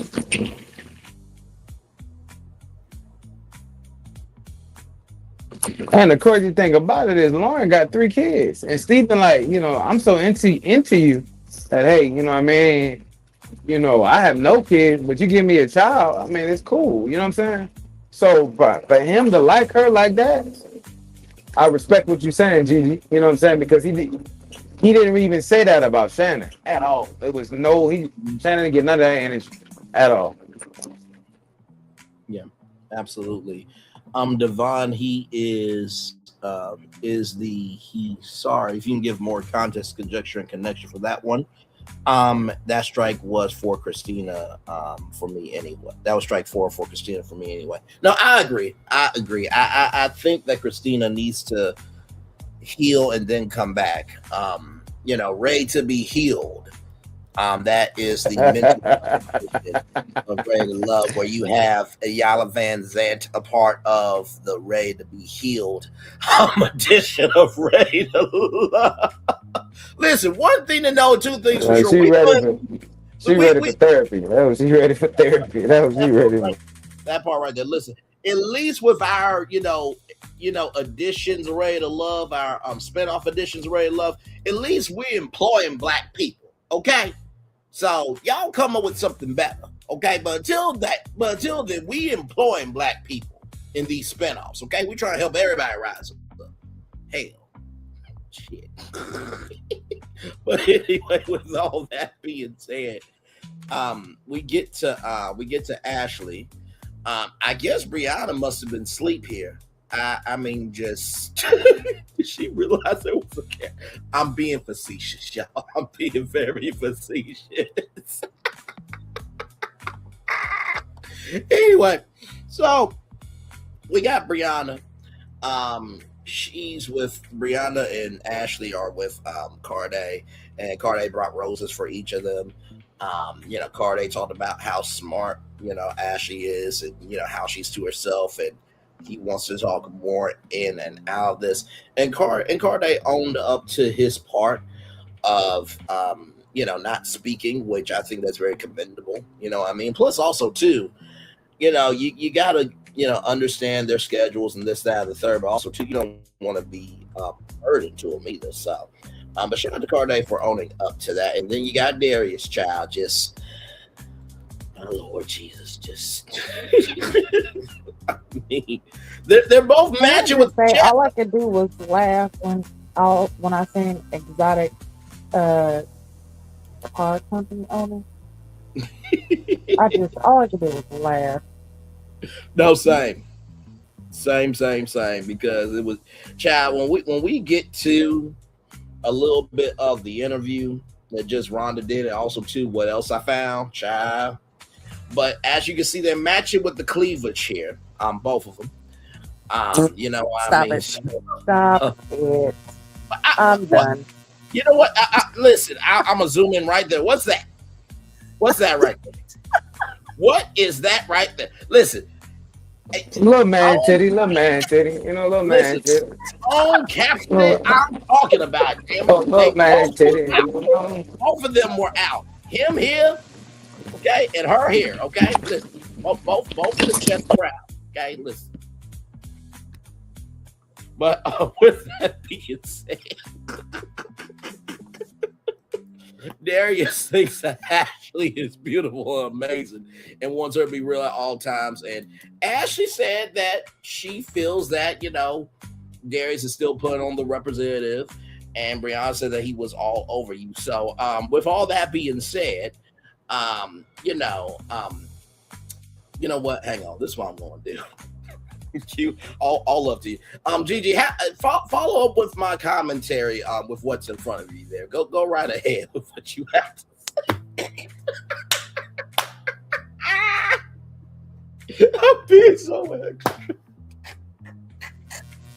Well, as you see here, we have a Black man with man titties. He is sporting the latest knockoff Fenty Williams in time.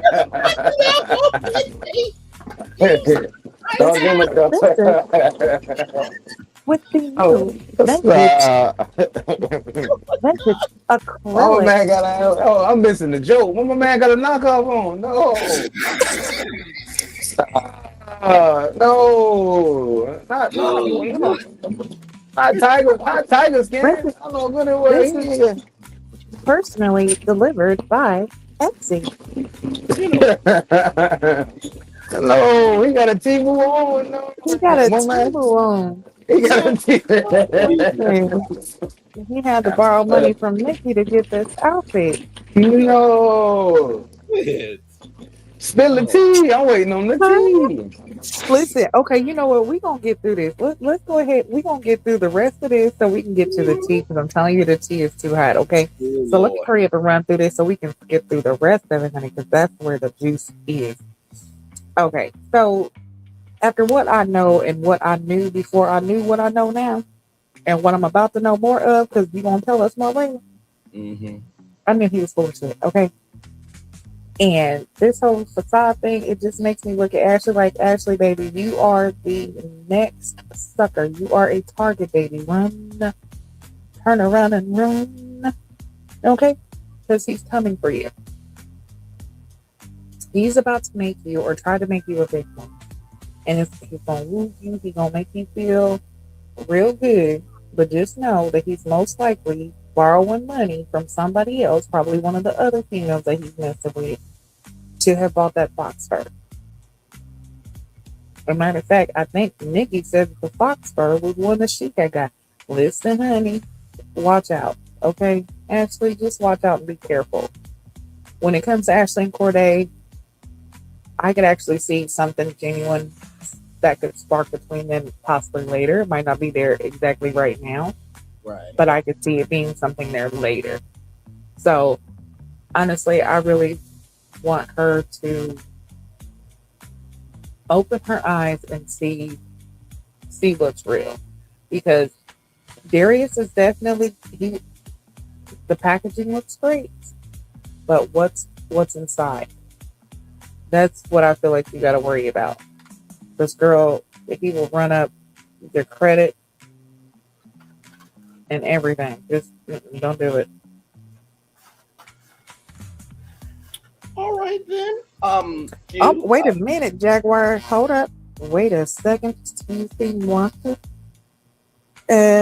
Whose dumb idea was it to have multiple men at the table together? Also, FYI, Darius is heading to prison, allegedly. Oh Lord! Oh Listen. Lord! Jesus! Oh my Lord. Hey. Okay, Jack, where did Oh you find that? my goodness. Listen, Jag, you might have, listen, we might have to drop a link for you, honey, and you got to come up here and spill some tea if you Hey. have it, okay? Hey. If you have the tea, spill If it, he baby. ain't Spill if he it. if he ain't on a reunion, we know. You- you- If he ain't on a Go, reunion, we know why. Oh. go to the damn corner because this is giving me the vibes from the Never Ever Mets when that woman was with the NBA player and then it went to shit because he visited her and all that stuff and it. Yeah, we might have to drop the link for you, Jaguar. Where did you Yes. find this out at? Because seriously, what? This is Listen, all can we let's listen, let go. Oh child, let's get it. Ooh, hunty. Yes, drop the link, Jack. Please come on. We need to hear it. Where the hell is it? Listen, okay, let us go ahead and get through this review. Let's go ahead and get through this because I feel like the real review is coming. The real review. Oh, send the link. Okay, let us get through this and then we'll drop the link, child. Because okay. Are we all Okay, good yes. here? Because We are all good. Okay, all right. So Vince, you are me and I am you, brother. I didn't see the front of you. And he was a grinning, cheesing, and a giggling. Listen. He was a happy motherfucker. So basically, and I will say, Donna and Vince, they are a very cute couple. Like, Donna gets herself lost in Vince. It has happened every time. So there's Ebony and Angel. Vince is joyful with Donna. Smart, beautiful, upgrade. And, he feels like he gets upgraded to an 8.5. Vince danced around the question of marriage. Steve, so he has no kids, wants kids. You know what I mean? 2 years max to get to know Donna outside of the process. Goes to be married Donna Banks. I still think Donna Lee is better. Steve, personally, okay? But that's neither here nor there. We're reviewing the damn show. So you said it, I'm talking about it. Um, the friends did not like how Vince ran away from the question. Not Steve, but how Vince ran away from the question. And Steve did say 2 years of wifey. Now, here's my take on it, right? I do think, Vince, that you have the lead with Donna, brother. And I do think you should have been more concrete of like, hey, you know what? Listen, I am willing to see what we can be outside of this because I do think we need our own breathing room. But absolutely, I do believe there's potential there to potentially marry Donna. Because this is the thing, right? And I've said this before. Boys and girls want spontaneity. Men and women want security. It's not that you can't be spontaneous. They just want to see that you can handle your shit. And Donna, she really likes you, bro. Like, I mean, listen. For all the nerds out here, you got a fine ass mathematician that you can do addition, multiplication with. You can divide. Child, listen, y'all can subtract some stuff from each other. Okay, you can pull her hair back and subtract it, but then add some new hair. That's how good you got it physically, and then mentally, she seems so at peace with you. And the biggest, I saw this on Facebook, when a man is venting to you, he is complimenting you, and I feel like you could vent to her, and she will be Cookie / Wonder Woman. Okay, who are they? Where they at? Do I need to get my lasso of truth, or do I need to get some motherfuckers to roll up on this bitch or Mitch and handle it? I really think Donna has the energy for you, but you gotta tap into that. With Steven, I think you're gonna be just fine, brother. I think that this is a new connection. I don't know if it can last because it's so late in the game. But then again, crazier things have happened.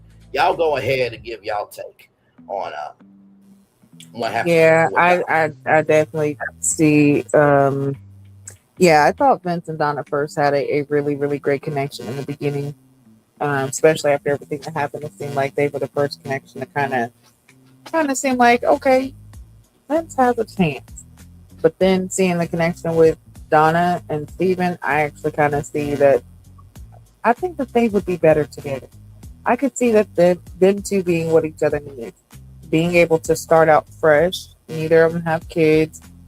Both understanding education and the importance of it. Being able to not only raise their family in that environment, but also build something together from that.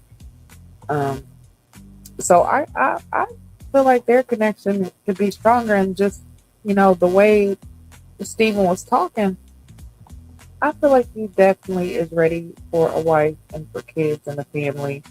And I just see Donna being, her being the type, And listen, I'm gonna tell you, the way Donna came in with this screen on looking like that, yeah, I'd marry her too. She could join us. I don't have a problem.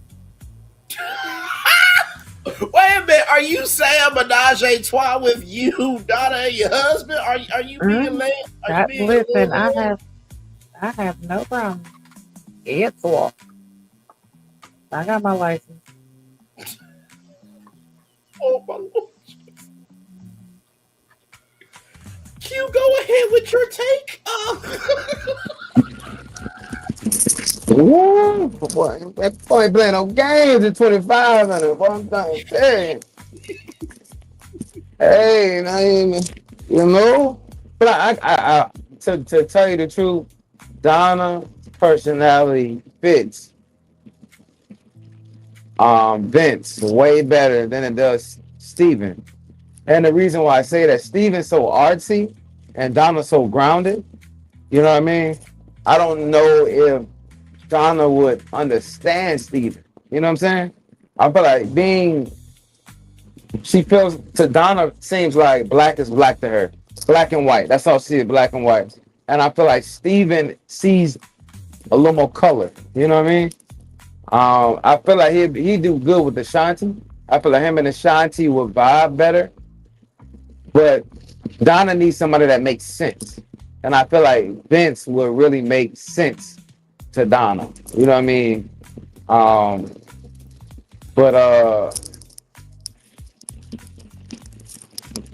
And that's one thing I like about Donna. Donna got two connections. You know what I'm saying? She feel like, to me, she seems like she can have more than that. You know what I mean? But I like the fact that she only have two connections. One solid connection and a possible. You know what I'm saying? And I enjoy that about her. No, absolutely. And also too, like Donna has grown too, because she really, and I think I did say this. I said I think Donna's gonna find herself. She's just gotta find that groove. And she did. Like let's all agree, Donna is not a bad looking chick at all. By far. I mean, listen. If I came home with Donna to my family barbecue in Little Rock, Arkansas, that's your auntie, and if you fuck with her, your life is over. Okay, I ain't giving you no more fair warning. So cry, your mama cry. I don't give a fuck. Meanwhile, my mama, that you can't speak to your nieces and nephews that way. How we raised you better than? Do you see what I got? You all see what I got? Now, of course, you know Q being an uncle. Now listen, now listen, cousin Braylon was a little much, but he ain't wrong about that shit. He ain't wrong. Tell those kids that their life be over. I ain't lying. Be careful now. I'm trying to spend the rest of my life with her. You tripping? You know? And Gigi being the auntie she is. Now nieces and nephews, Uncle Braylon loves you very much. He like what he like, and he gets a little bit rapid when he finds what he like. He's not really gonna kill y'all, because if he does that, there's gonna be problems with him. You know what, young Gigi, right? I had a lapse in judgment, but I mean every fucking thing I said. Try, right. They're children. Right, they only 4 and 7. Come back, don't they? Hey, brother, they got to stay in the child's place too now. They got to stay in the child's place.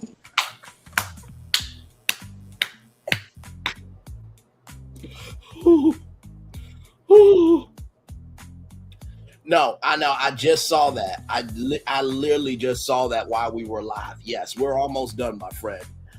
So for those of you who don't know, Reality BTV, who is subscribed to me, shout out to her.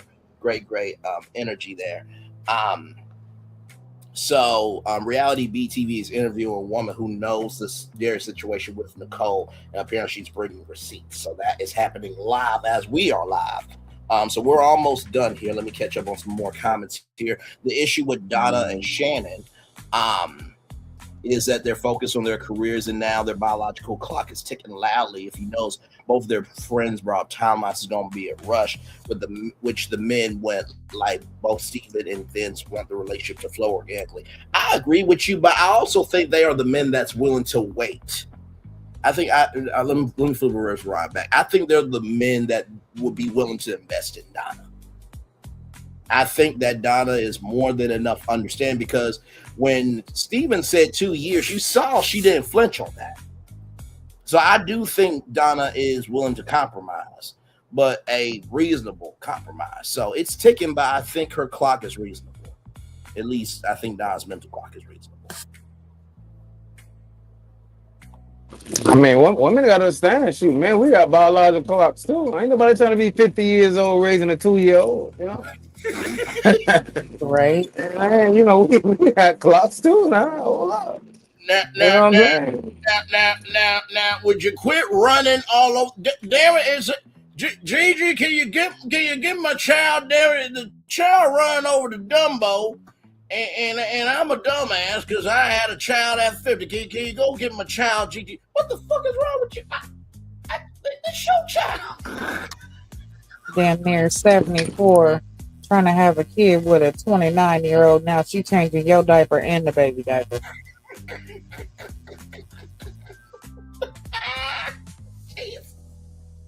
If we're going to talk about it, we're going to talk about it.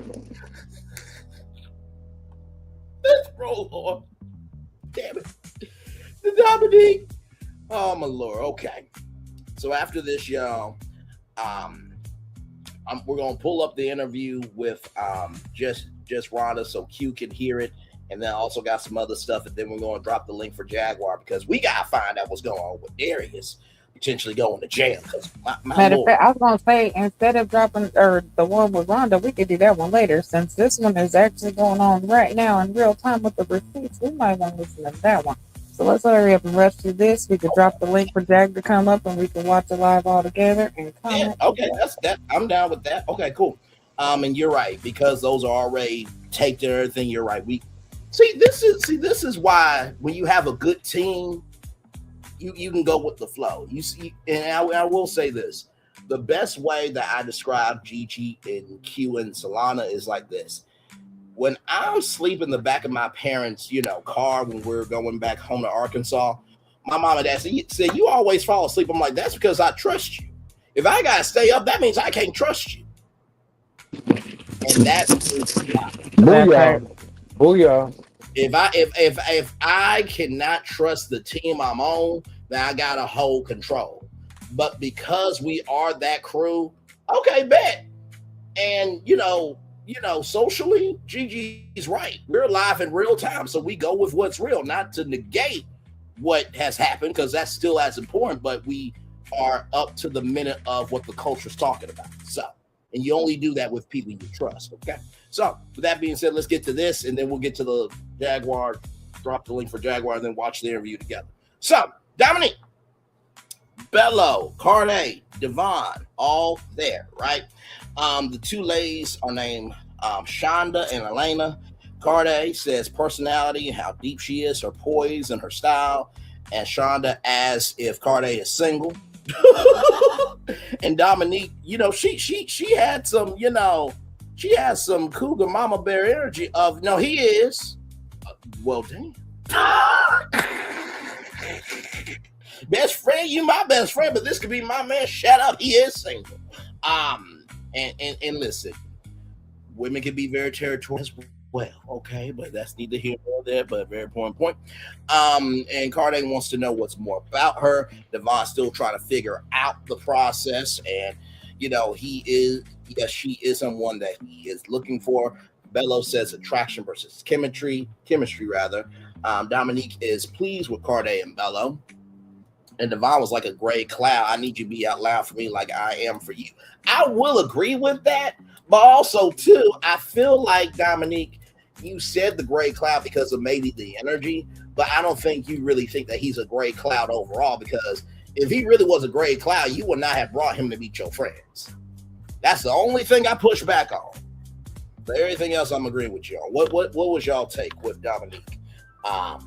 And these men, and then we'll get to the preview, then drop the link, and then watch the interview. We got so much going on. Go ahead, y'all. Hold on. Jack said they're showing receipts right now, so Okay. Let's take a little quick minute and switch over if we can real quick. Let's just do a little quick switch over. Listen, we can go with the flow because as we're switching over, we'll go ahead and actually do a little talk so we can kind of get that review out the way. But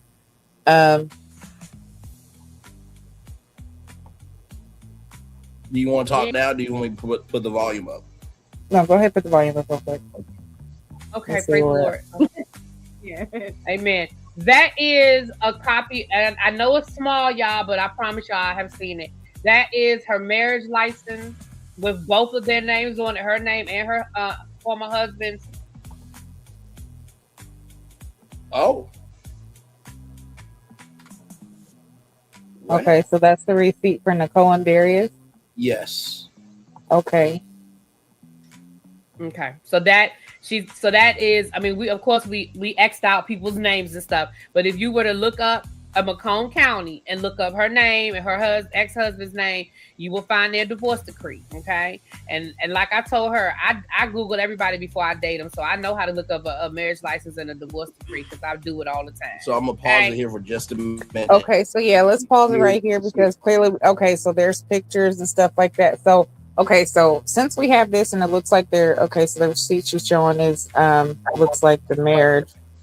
Okay, so really quick, just so that we can get kind of some things out the way and move forward. Real quick, let's just go ahead and switch back to Ready to Love, and then we'll go back to that because I see she has pictures of her and Darius, so then we can talk about all of that. Absolutely. Okay, so real quick, when it comes to like Dominique, Bello, Cardi and all that. I'm just going to say it seemed like Devon was very out of himself. You can see he was very uncomfortable having the date with the other guys.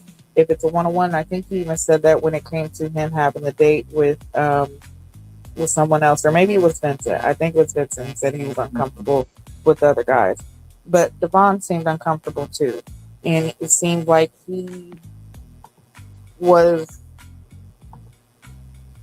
I don't know if he didn't know how to answer the questions with her friends, or if he was just nervous about it, or if it was just the fact that seeing Dominique having other connections and how she is with the other guys made him feel uncomfortable or left out or whatever. But it just seemed like he was out of place when it came to that. But you see where her comfortability is. It's definitely with Bello. They have more of a connection. It seemed like her friends definitely like Bello more.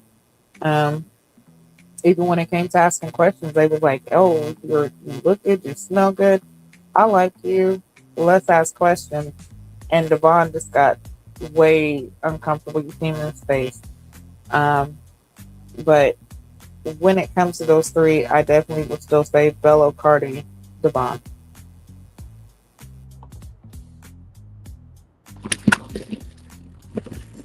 The crazy thing about it is, if Devon wasn't there, the heat would have been on Cardi.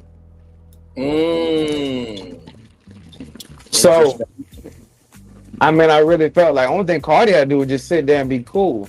You know what I'm saying? Yeah. I really don't feel like Cardi or Devon compliments Dominique. I feel like Devon, if his fit is Channon, he wants to date Dominique. You know what I mean? That's what he wants. You know what I'm saying? I don't know if that might do something to his self-esteem or him as a person. But sometimes you can shoot for the stars, you know what I'm saying? You know, and end up on the skyscraper. You know what I mean? So I really don't feel like I really don't feel like that's, you know, and as well, when you see how Dominique and Bella's interaction is, and you see how your interaction with Dominique is, you know what I mean? You kind of find your place in her life. You know what I mean? So, I don't know if he was as confident as he could have been. You know what I'm saying?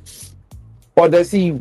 Or another thing, or Dominique could be gaslighting him as well. You know what I'm saying? Because when her homegirls was saying something to him, that would have been a perfect time for her to step up for him and show him exactly what she wants out of him. You know what I'm saying? But instead, you know, she decided to, I need you to love me out loud, and I'm gonna love you out loud type. I'm just like, I don't feel like that was needed in that moment. You know what I mean? Especially with somebody you're pursuing and wanting to date. So, I feel like in her home, a lot of times it seemed like the women that come on the show want their moment. You know what I'm saying? And I really feel like Dominique homegirl wanted her moment. She wanted to say something. You know what I mean? And I don't really feel like Devon should have really gotten that energy because he didn't come with that energy. I don't feel like he came with a dark cloud. He might not have been himself. You know what I'm saying? He might not have been comfortable in that setting, but I don't feel like he was a dark cloud bringing negative energy. I don't feel like he brought that. That's why I pushed back on that, Q and Gigi. And Gigi, you made an articulate point of he definitely felt uncomfortable in the space, but that doesn't mean that he is an uncomfortable person to be around. That's why I said that if he really was that much of a gray cloud, you would not have brought him. Because I'm not bringing anybody who's a gray cloud around my mama, my dad, Q, Solana, Gigi, my sister, or anybody that I want my potential wife to be. So that threw me off when she said that. But besides that, you know, she also has the right to her opinion, but that doesn't mean it can't be called out. So I agree with both of y'all. So we can move on. Yep. The preview is very quick. The men elimination. We'll see who it is. After that is the vacation. Darius, Vince, and Bella are there, so it might be Carday and Devon in the bottom. We don't know yet, but we'll see about that. Channon and Darius. Darius said that he was with a stripper, or he was in love with a stripper, to use the Metallica song.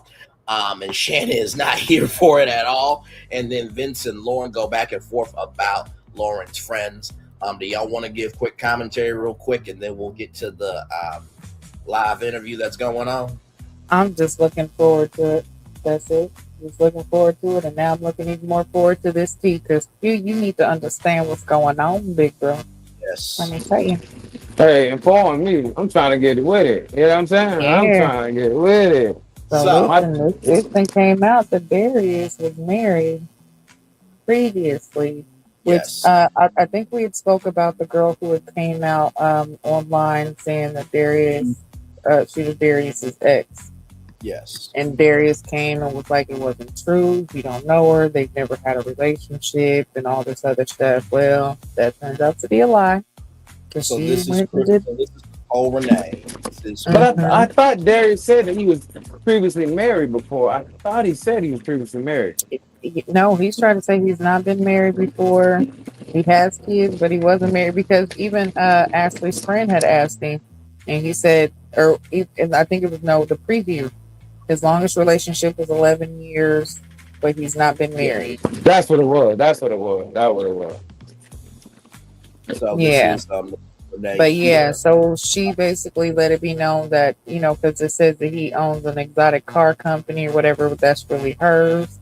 Mm-hmm. He was basically borrowing money from her from the start, using her up, basically love bombing her, but not publicly showing her. Yes. Asking her to change herself in every which way. And also, too, she found out about the show because she found an STD test. Mm-hmm. Oh, Lord. And that was within the first minute of this interview? Yeah. Really first minute. Catch up on the comments from Jaguar here. But the women don't want to wait. Vince said he doesn't mind if he doesn't have any more children. That's not what Donna wants to hear. She's locked in to have children soon. That is true. And, Steve Harvey did say all men can change, all men will change, but they only change it for one. And I think Vince would definitely, after how he looked at Donna, he ready to make those children, damn it. I'm just going to keep it a buck with you. Carday has never been the same since he folded like wet tissue paper. Go to the corner. Take your ass to the damn corner. Not wet tissue paper. At the ex's meetup, he just played with his food. Yes, it's the tray. Yes, from the trailer, Carday and Devon either both go home, or Carday, if I were a betting man. He wasn't. The girl speaking now says Nicole legally changed her last name to make it look like she was married to her ex-husband. She has a habit of doing stuff like this. Public records confirmed. So that is where we are. Shall I drop the link for Jaguar, and then we'll go to the live interview? Yeah, let's do it. Okay. All right, there you go, Jaguar. The link is dropping right now. For you, let's go back here. And just to show y'all this here, there's just a couple more pics here. This is Crystal. This is Chloe Johnson, rather. Chloe. So here's a pic here. Come on now. Work with me, not against me here. Usually are able to show you. So there is that there. And there's that picture there.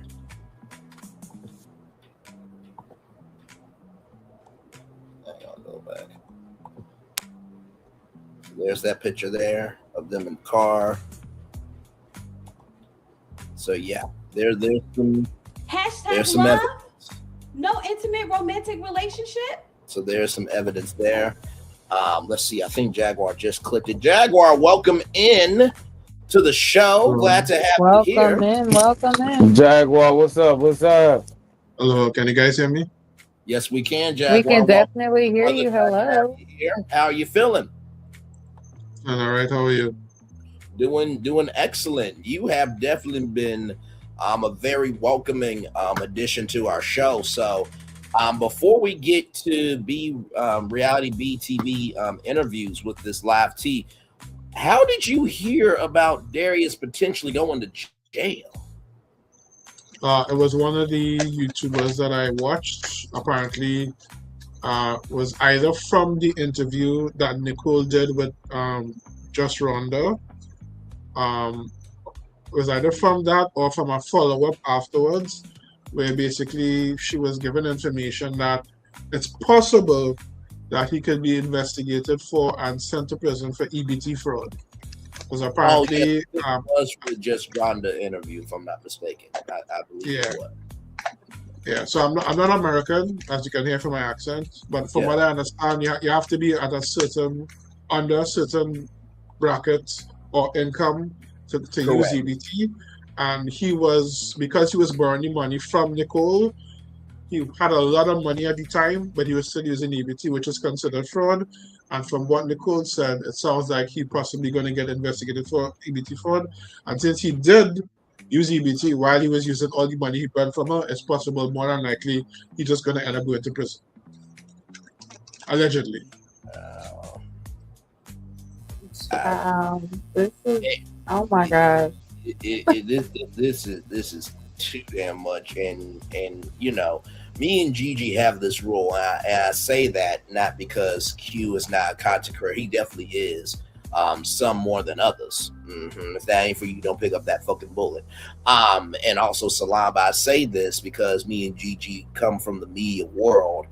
I think we have this instinctive rule where we don't have to say it, but we also don't mind saying it. We do not bring anything up from the world of social media unless it relates to the show and it has a purpose to the show. Is that not right, Gigi? Because we understand that's definitely right. That the show needs to be the show, because there's a difference between viewers and consumers. And when you bring in anything and everything from social media to extend your show, it dilutes your commentary. In the words of your behavior diminishes your message. So your behavior of just saying anything that's happening on social media but it's not relating to the show dilutes the strength of your live stream. But and a lot of times with this, not to cut you off, but we'll also wait for the information to come, because it'll come out. We can let you know. We've even said it if you follow this long enough, you'll definitely know that we know right about when certain information will start hitting social media. And we'll wait for it because it'll land right in our laps. So we don't have to go searching for different things. We just wait for it to happen. And as you see, this is something that has come out. But as we were talking about last week, with the whole situation,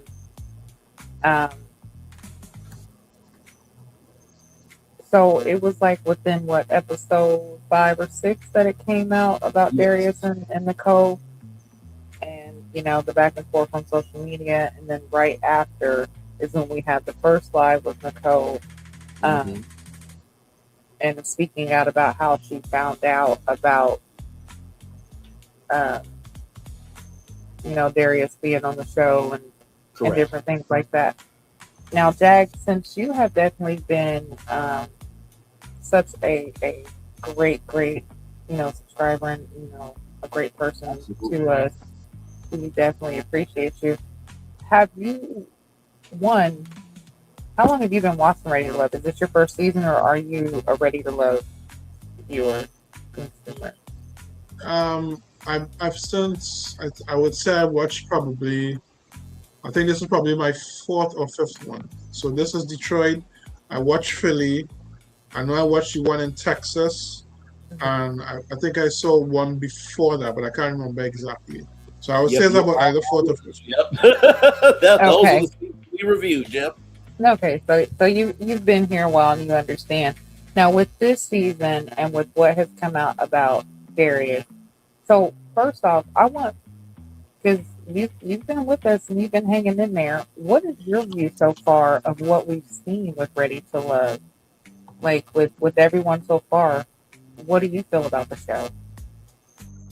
I think the show needs a complete rework. First of all, whoever's doing the editing needs to either step up the game or they need to be replaced. So for example, when there was the elimination and they left on the cliffhanger between Christina and Donna. I already knew it was Donna who was safe because in the trailer, when Darius tells Vince to shut up, the camera moves and you see Donna. So I knew she was safe. So it wasn't really a cliffhanger. It's the same thing for now with this cliffhanger. In the same trailer, Vince is there, Darius is there, Bello is there. So we know those three are safe. In the end of the last episode, when they showed the preview for the next episode, we saw Steven there, so we know he's safe. So that means it's only Devon and Kade who are left back. So it's either double elimination, or as I said, if I was a betting man, I would say it was Kade because Ashante didn't like the way he didn't protect her during the Access meetup. And I'm sure she told the other ladies that. And that's one thing that ladies definitely do not like, a man who will not step up and protect you. This is very true.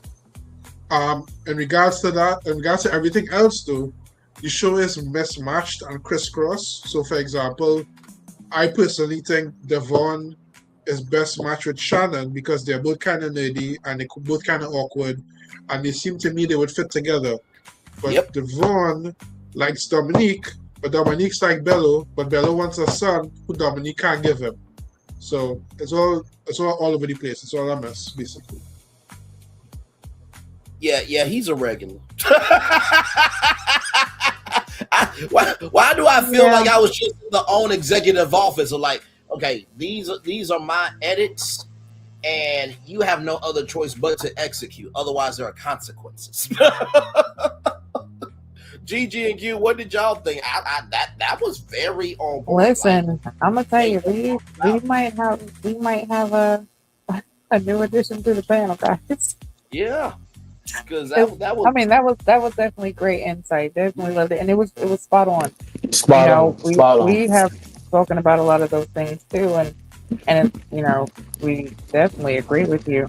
It's definitely a mixed match, and it's definitely a lot more of people going after what they want instead of what really matches up with them and what they need and what's going to help them out in the future. Like it seems. I understand this process is quick and you have to kind of make decisions right now, but even in that right now thought process, you still have to think about like the future. You still have to think about what in the right now is this person going to help me out later. Like if I'm building and wasting the time and taking the time out, and I shouldn't say wasting because if you're really putting your time in something that you feel like you're building, it's not a waste of time. But if that's really what you're doing, is this somebody that you can truly see yourself being with? And that's also what I bring up, like with, the whole Darius, Devon, and Steven and Channon date. It didn't seem like there was any of that consideration given to her from those gentlemen. Mm-hmm. And Devon, we all, I feel like, agree that Devon and Channon would be a great match. Their personalities align. It seems like they could be goofy together. They could, they match well aesthetically. Their conversations seem genuine and natural, and it could be something that can grow genuinely. I feel like with Devon and Dominique, he would have to try and strive to be someone that he's not, just to match her. And that's just gonna get tiring. But I'm gonna tell you one thing. And the thing that's upsetting about this situation is Dominique know that. And the thing about the show is people do what they can do to stay on the show. And I feel like she's gaslighting this man to keep him around to make sure she stay on the show. Because there's no way that you really see yourself with this guy. And he does not possess the qualities that you want. You know it. But how many connections Dominique got? Dominique got 3 connections going into the vacation. Yeah, the vacation. Come on, most women really, a lot of time the women do not have that many connections going into the vacation. 2 at most. But this is a different season too, Q, because we haven't had to add any sauce to this edition already, because there has been more exploration. And I will say that I think that, sometimes, I playfully say this, that everybody's a freak. It just takes the right person to bring an album. To me, it seems like Dominique, when she said what she said at the table, it was almost like, listen, I can't say that I, really like you like that, but I said what I'm saying because I do see something in you. And I think this far in the process, I don't think Dominique would have that energy for him if he didn't possess that energy. So I do get what you're saying of he may have to get to that, but I do think from what we've seen, Dominique compared to some other women, she definitely has the personality to, give that love, grace, and space. But in the same token, I agree with you that she ain't gonna give that much time, but she does have the energy to allow that time. I definitely can rock with you on that. Yeah, she definitely has the capability, but like you said, doesn't mean that she wants to wait to do it. And then also, there's going to come a time, especially, with her dating athletes and different stuff like that, there might be some comparisons that come in. And what person wants to be compared to your ex or somebody, like you've dated before, right. or, have to feel like they have to. And even if you're not comparing, sometimes people just feel like they have to live up to that expectation because that's what you're used to. So they want to try to still give you certain comforts so that they can, so that you feel like they match it. Right. Which is not necessarily always the thing. And not to mention, too, another point I wanted to make, because Jaguar, you said the same thing that I've been saying. I think we've all been saying about Devon and Channon. Out of all the men, did you see how Channon had the most energy for Devon when it came to that timeline? And I think she had that energy because it's like, boy, I want you to be mine. So just say the right fucking timeline. And I mean, is that just me when I was watching it? Because I felt like when she was taking that sip, it was like, boy, I want you. Just say the right timeline. No, I completely agree with you. I think when they were talking about stuff like Harry Potter, it was basically showing that their interests are aligned because they're both nerdy and kind of socially awkward. Yes. You have to remember the issue with Channon is that a lot of people are saying things like, why are people, trying to pick up on her? She said that she spent like about, I think, 14 years doing studies, getting degrees, that kind of thing. She never really dated. So she is kind of awkward. She doesn't have the same allure or draw that other women have.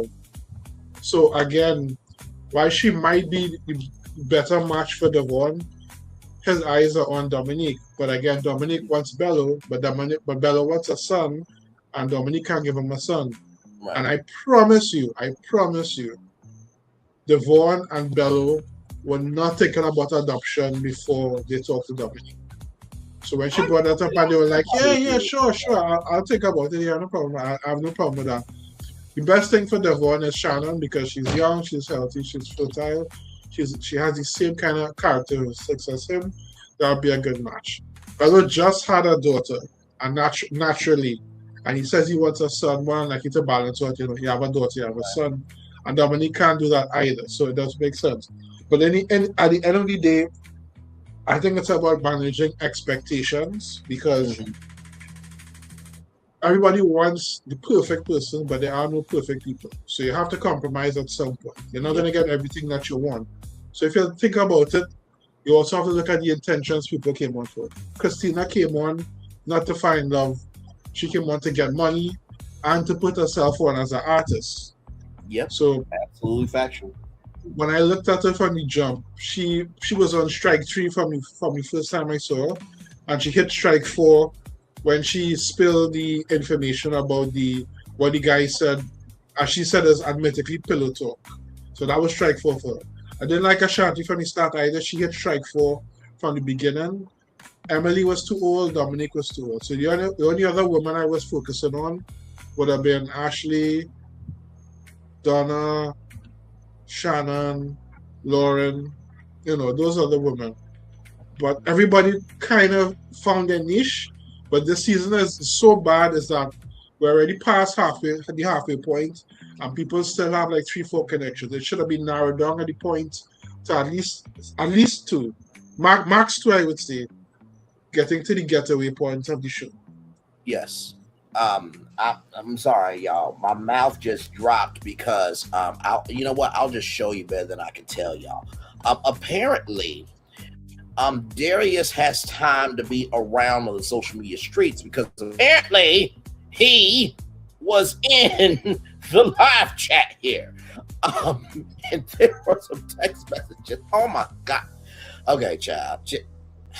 Okay. So yeah, let's go ahead and talk about this. Let's talk about Darius because Jag, you actually brought the information, and there was a comment that you had made that I wanted to ask you about because you said that the girl speaking now says Nicole legally changed her last name to make it like she was married to her ex-husband, and she has a habit of doing stuff like this. Public records confirmed. What do you mean by that? So you're saying like basically she changed her last name to Darius's last name to make it like they were married, but they really aren't? What's that? No, the lady was talking about her ex-husband, which she's talking about right now. Pictures that she showed was about getting there. But what she's saying is that Nicole has a habit of doing this. She's like latches onto men, and then she makes it seem like they are married, but they're not really married. So that's why Darius said he has never been married, and that's the case. And anything that you saw that says like it's a wedding or marriage license is fake, because as the girl rightly pointed out, for you guys there, everything is online. You can easily go and check the public records to see when there's a marriage license and a divorce decree. So what she is saying is that the marriage license and divorce decree that she pulled up, that she showed as her receipts, the call I'm speaking about, was fake. And if you actually go online and check, you'll see that there's no marriage license that has Darius's name on it because he's never been married.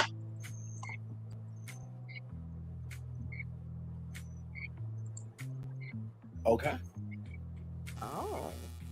All right. Okay. So basically, so she probably latched on to him allegedly. So okay, so but this is also the thing because he said that they were never dating, there was never any sexual interaction. In this live, since we didn't see all of it, I don't know if you caught most of it or not, but were there receipts for, I mean, I think I seen pictures of them together and stuff like that, but like, was there receipts for like transactions with the money she said she lent him or anything like that to prove like and there's that she owns the car company?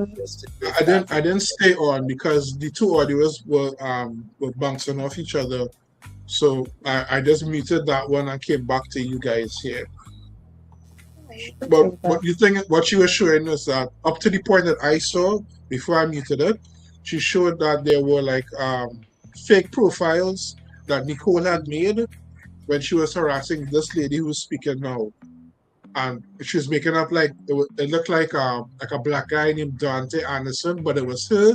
And when she was like all the different profiles, when she was speaking to her, she realized this is not this person. This is actually Nicole she was speaking to. And she started showing receipts for that, but I muted it and I came back across to you guys. Okay. So. So we saying Nicole be out here catfishing, making fake profiles to what? Because it seems like what she's trying to harass this woman to make it like she was her husband or that she was messing with her husband, like. Right. So she from what she said, as I said, that's up to the point where I muted. She said that every time you ask Nicole about the supposed marriage to that woman's ex-husband, the story changed. First, she was saying that they were regularly married, which is legally married. Then they weren't regularly married. They were what you call common law, where they were living together for a certain time. But common law is not recognized in America anymore. Then she said she changed it to the nikah, which is a Muslim marriage.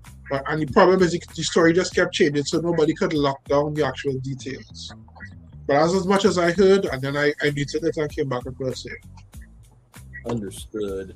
Do you guys want me to play this so we can see the text messages? Yeah, let's play this. Let's see. Okay, here we go. All right. So these are some other messages between. It says Henry Akizi. Okay. Mm-hmm. So is this another fake page she used? Fake, okay.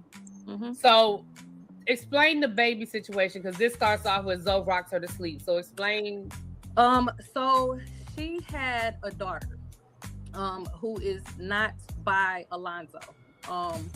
But because she legally This is changed Nicole. her last Nicole name has to a daughter, his y'all. last name, she gave her daughter my ex-husband's last name as well. So she was using that to tell people that that was his daughter. Wait a minute. Wait. Take And that back real Alonzo had, quick. Wait. again, Can you take that back one prepared more me time? with Yeah, I the got you. information that I Right I'll here. help out so you guys can focus on this. Thanks for bringing Okay. me up. No problem, brother. You are always welcome. And you can actually stay up so that we can Yeah, still, absolutely. like we can talk and conversate. You didn't have to get down at all, but Yeah. and the link is still there. If you decide you want to come back up and say something, you always can. But yeah, no, we were going to listen and comment, but I just wanted to hear what she said about the baby and why she got his last name. Yes. So I took it back to right here. So here we go. multiple ultrasounds, but that it's there. Yeah. All right. So these are some other messages between. It says Henry Akizi. Okay. Mm-hmm. So is this another fake page she used? Okay. Mm-hmm. So explain the baby situation, because this starts off with Zoe rocks her to sleep. So explain. So she had a daughter, who is not by Alonzo. But because she legally changed her last name to his last name, she gave her daughter my ex-husband's last name as well. So she was using that to tell people that that was his daughter. And Alonzo had, again, he prepared me with the information that I needed to be able to combat her. So I already knew who her baby daddy was because he had told me. And then I had went on her page and grabbed a screenshot of her talking to the baby daddy. And when I showed her that screenshot, when she kept telling me, "Oh, this is Alonzo's daughter," I said, "No, this is Sam's daughter." Didn't you just tag Sam? See, you don't see it here. She went back and removed that comment. She forgot she posted that. Yeah, she forgot. So okay, so let me say this too, and again, Danielle is under no illusion, you guys. She knows who she married. Now, like she said, she's not going to get all into the details of the ins and the outs of what happened between her and her ex-husband. But I'm going to just put this on the table. She's under no illusions as to that side of the conversation. What she is speaking to is the harassment that she endured as a result of the relationship between Nicole and her ex-husband. And somebody said, well, why, the same way Nicole felt obligated to come down here and tell all of Darius's business, I guess, is why she's just saying, look, Nicole is not innocent. This is what she did to me. Well, I wanna actually answer that one now. The reason that I'm speaking up is because this is Nicole's MO. She's super convincing with her, with her receipts of pictures, which only say that we've been in close proximity to each other. That's all her pictures say. They don't really say much about the dynamics of a relationship. I can show you pictures of me and my ex-husband kissing. I can show pictures of our wedding day. I can show you pictures in the courthouse. I can show you pictures dinner after. Certain milestones and things you're just not going to miss. Somebody's gonna have a picture if you don't. So the reason I'm coming forward is because I sat up and watched her purposefully try to destroy Darius. I cannot sit here and just let that fly. So from what I'm gathering here, and y'all let me know if I'm wrong, apparently Danielle is also an ex of Darius. It seems like this woman Danielle has a very, not a strong affinity, but a strong respect for Darius and doesn't want Darius to have his name slandered. I see the comments here, the live chat right here. He brought this on himself. I'm Team Nicole. I'm Team Nicole is not a victim, and these dudes aren't either. Can we get Nicole in the chat, because this is crazy, and change her last name to this lady's husband, and her baby's last name as well as crazy as heck. Child, this is okay. So wait a minute. Where is it saying that this girl dated Darius? Because I thought she was saying that Nicole dated her ex-husband, who was somebody completely different from Darius, and she did this to her, like she harassed her. So the stuff she's saying about Darius, she felt obligated because she knows that this is something that she does to speak out on behalf of Darius, just basically That's out what of, that respect. I think you said more articulately than I did. I thought what I was saying was basically what you said, but I think you just fine tuned it a lot better. But basically that. Because you were saying that she was Darius's ex-girlfriend, and I was like, wait a minute, is she Darius's ex-girlfriend? Well, that's what it sounded like, because Daniel just said that I didn't want Darius to be, slandered. So she had just explained it, that the reason why she's speaking out is because Nicole has done this, has harassed her, right? And it's not that she has messed with Darius. It's the fact that Nicole messed with her ex-husband. When she was messing with her ex-husband, the MO and stuff that she was doing to her is Nicole's MO. So she wanted to speak out against Nicole, not necessarily just in defense of Darius. Yes, correct. This comment here is taking me out. These two are sister wives. You know what? I'm not about to do this with y'all tonight. Okay, Jag is saying yes. She says Nicole does this on the regular. Okay. Let's keep going then. I can't. I couldn't even sleep. Okay, before I ever even met Darius, I saw the video of them in New York, I guess getting the fur coats or whatever they got in New York. And that video that she said went viral of them getting the leather coat in New York or whatever. And when I tell you, when I saw that video, I just started praying for Darius. Like, I didn't even know Darius, and I just started praying for him, because there is no way he could have known the crazy that she is. There is no way he could have known the things and the antics that she got. Like, she has no limits. None. Like, she's called CPS on me. She doesn't know me to know what kind of mom I am. She doesn't know. Oh, wait a minute. Hold on. Darius has stepped in the chat. Hey, Darius, I'm gonna be fair. Darius said, I have never been married either or in a relationship with that woman. Period. Listen, Darius, if you want to tell your story, baby, I will let you tell it. And that's true. That's real talk. I know you said you weren't gonna speak on it, and you were gonna handle it how you were gonna handle it, and I respect it. However you choose to handle this, I respect it. But if you want to tell your story, you have the platform. Just reach out, let me know. My mods will put my email in the chat. And that's real, and I'm being real serious about that. But thank you for dropping down, and whatever else you want to add to the conversation, feel free to do so. I will highlight your comments. But I started praying for Darius, and that's literally the first conversation that me and him had, and he'll tell you. I said, I didn't know you, and I prayed for you, because there's no way you could know what you're getting into. Even her new fake husband, again, Detroit is a big city, but it's very small. I've known him over 20 years too. So you know Darius as well? I knew I'm just meeting Darius within the last year and a half. Oh, okay. I'm talking about her. Remember, she said she's remarried, right? Remarried. You're talking about her new her new husband. Yeah. Oh. Yeah. Oh, you know him too? Know him over 20 years. We grew up. I'm in the city. Well, Danielle, you just know everybody, girl. I'm in the city. You're in the city.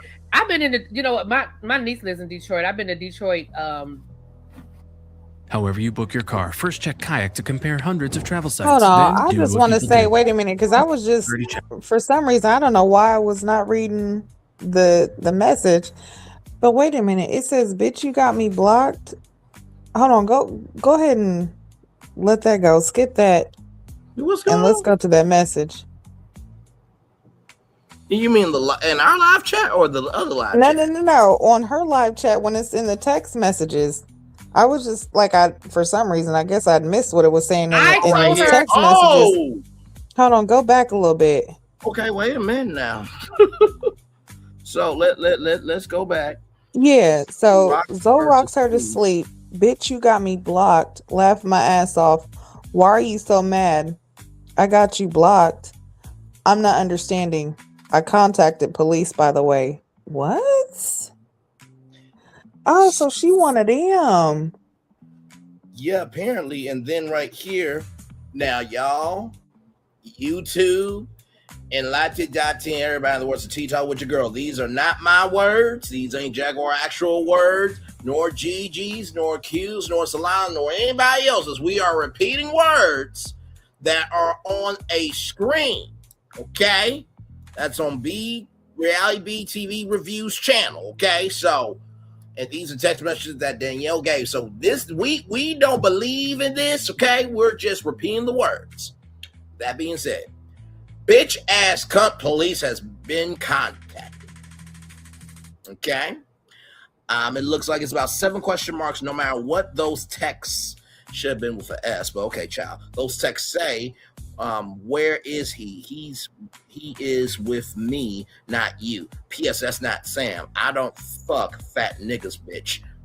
Oh, damn. Well, I did give the disclaimer that we do not.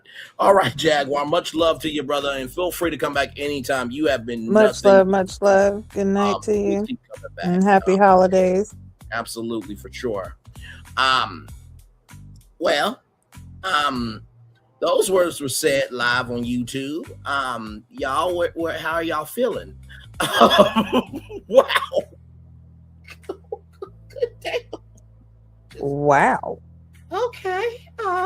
Like, who really seems mad though? Because why are you messaging her and you calling the police on her for what? Yeah. Like, it seemed like you were mad, one, because she blocked you. Mm-hmm. So your messages wasn't getting through, or she wasn't paying you no attention. So now you just going further and further, and you just gonna keep trying stuff just because. Why? Listen, I've come across bitches like that, and no offense, I really don't give a fuck who gets mad, but I've come across white bitches like that who definitely feel like, oh, if they take, a black dude, or because they're fucking a black dude, oh, they can just talk reckless, do whatever they want to, cause all kinds of trouble. I do not condone that shit, and oh my god, she'd be the first one to get hit in the mouth. So you do stuff you like called that? the police? Oh, okay. Well, let's just go ahead and give them a reason. So you do stuff like that, you are psychologically, something's wrong with you. Yeah. Or if your mind goes that far, something is psychologically wrong with you. You know what I'm saying? Like, she need to get checked out for that. Yeah, that's crazy. Very crazy.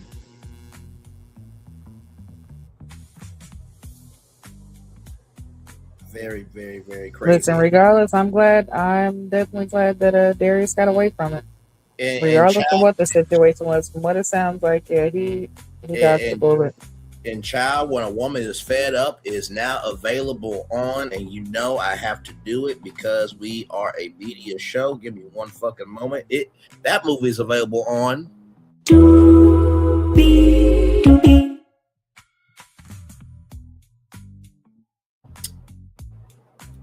You know we're that type of show. Okay, Darius, let me go check it out.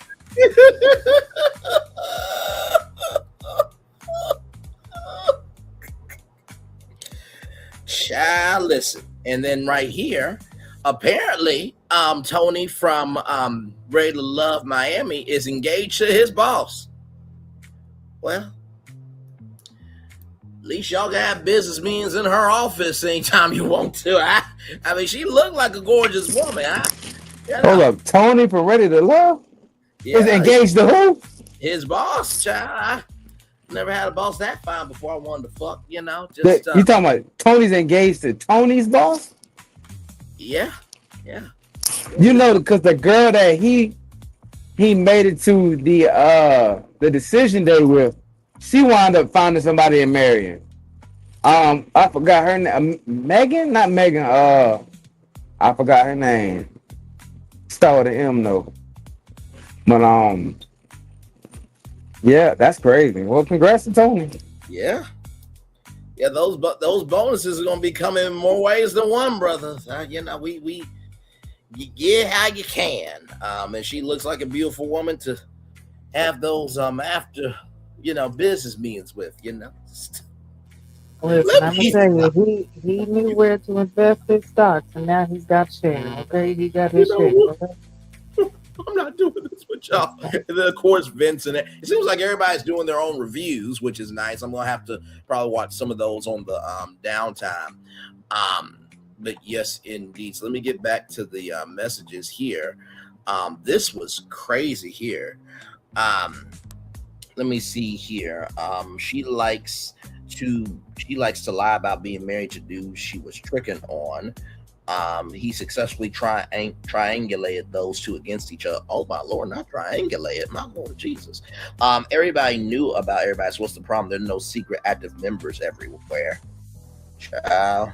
Now it's the most secret people are the ones that ain't speaking. For real. He flexed on TV because he don't want the rep old boy had last season with no job. Living in his room and house with no car. EB reviews, you ain't gotta do Cisco like that. You ain't gotta. Okay, child. Seems like Darius is getting exposed and I don't care. Okay, well, let's keep going, child. And it says, bitch ass cunt. Police have been contacted now. No matter what those texts say, where is he? He is with me, not you. P.S. That's not Sam. I don't fuck fat. And listen, I told her that I wanted her to add these messages because Nicole is white. Listen, I don't give a damn about none of the rest of this. Nicole is white. There's no reason for her to use the N-word. I'm going to say the word nigga. There's no reason for her to be calling nobody a nigga. I don't care how she using it. So, Nicole, if you in the bushes, I'm just telling you now. I don't care about none of the rest of this. I don't appreciate that you feel like it's okay. And I asked Danielle to include these messages because I wanted to show that. Now, y'all can feel how y'all feel about that. But I just want... I feel you on that, girl. I feel you on that. Reviews, I don't think you're wrong on that at all. If black people, if we can call our own black people on Ready to Love, you can also be called out if you from another race and you come into this, sector of this show and this entity, right? Because there is a way, there's a way to move. I mean, even with us, we rarely have arguments on here, but we always get through it with trying to hear the person's point of view and not so much the person, because we're not going to let a damn TV show break us up. You know what I mean? Because like the show brought us together. And the same token, we have never even said this type of language on this show. Now, of course, bringing these virtual tour live, that's a little bit different, you know what I mean? But still, even on that show, I'm reasonable. But just because in reality BTV reviews is right, just because you went through what you went through does not give you the right to just act a fool how you want to. So no, I don't believe that you were wrong for including those text messages at all. So whew. My Lord. Y'all want me to keep playing? Keep going. Okay. I wanted to, and then listen, and she uses it multiple times. I saw at least 3 or 4 messages. Is this a Tyler Perry play? Take your ass to the corner. Where she used the word and she referred to black men as niggas. Mm-hmm. I'm gonna listen. If we're gonna you're gonna see another one where she talks about the lineage of her father, so she can use the word nigga as much as she wants to, because I don't know the lineage of her father. Girl, bye. All right, I'm sorry. I can't make this. I'm sorry. First of all, lineage? Like the family tree? Like how one nut busted led to another nut busting, led to another nut busting? What? Y'all help me here. We live. The fuck going on around here? What?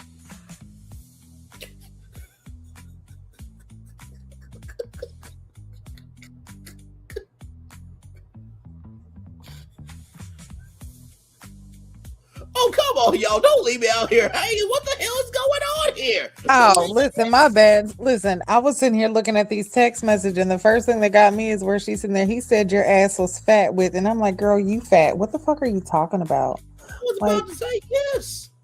Excuse you? What's going on here?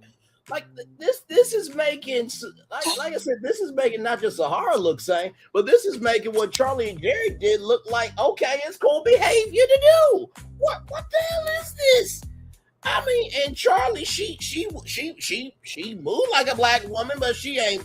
Well, she biracial. But even Charlie never, called Jerry the nigga for everything that he did. Even though he had the right to be cussed out. No, and that's the shit that be pissed me off, because a lot of times they feel like because, and listen, I had a situation one time where some white girls kept feeling like it was okay to say the word nigga, and I'm not okay with that shit, and I'm the one to speak up, and I spoke up on it, and the excuse she gave, she said, my baby daddy's black, so something else. And I said, just because you suck black dick doesn't make you black. Oh damn.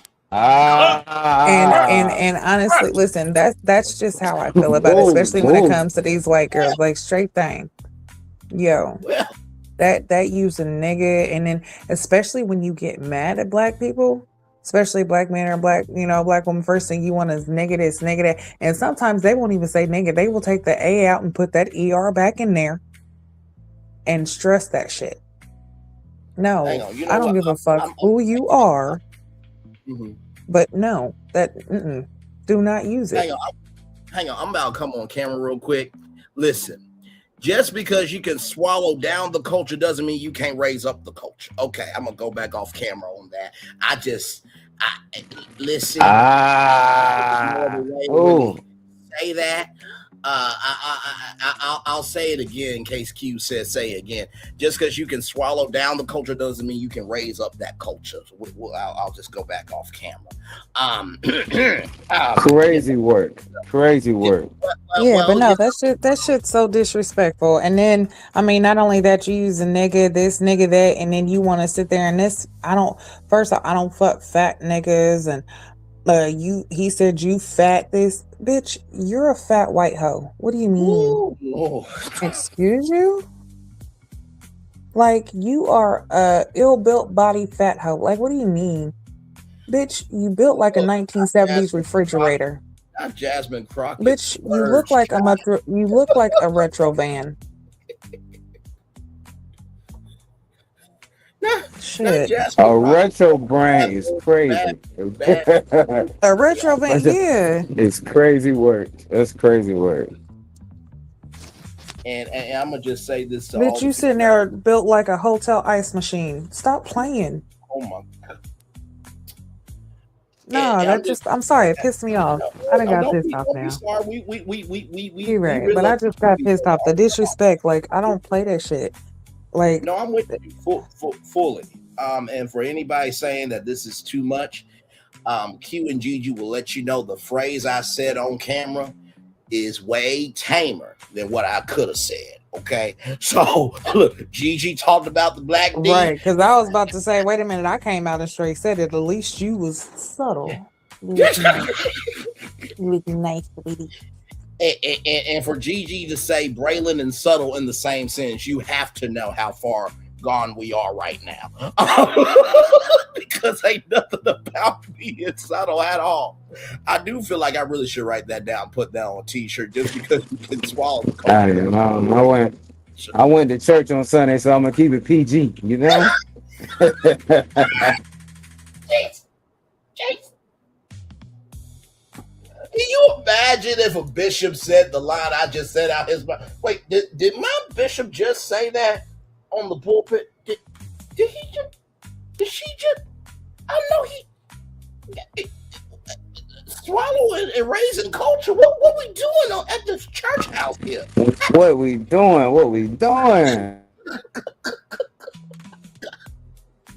Okay. right, let's get back to this. Right about now, the closest I get to PG is my ounces. Shit. And for those who don't know, PG stands for pre-ground.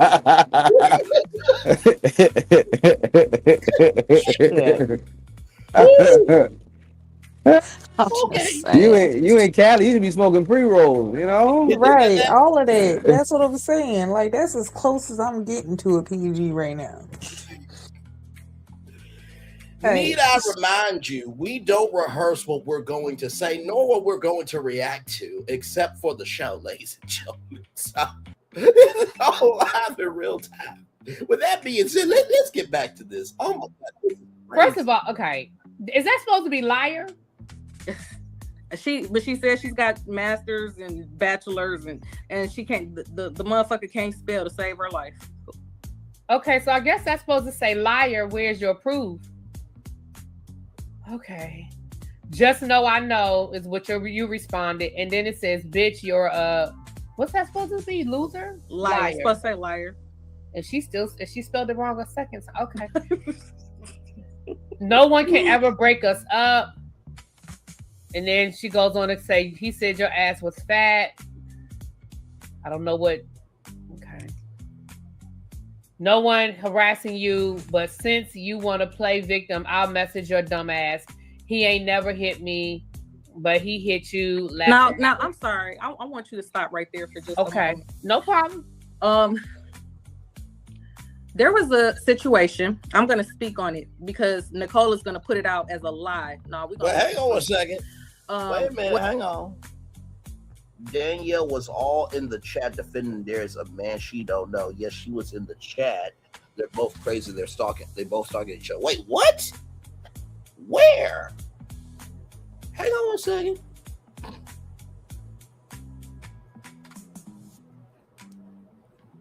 What?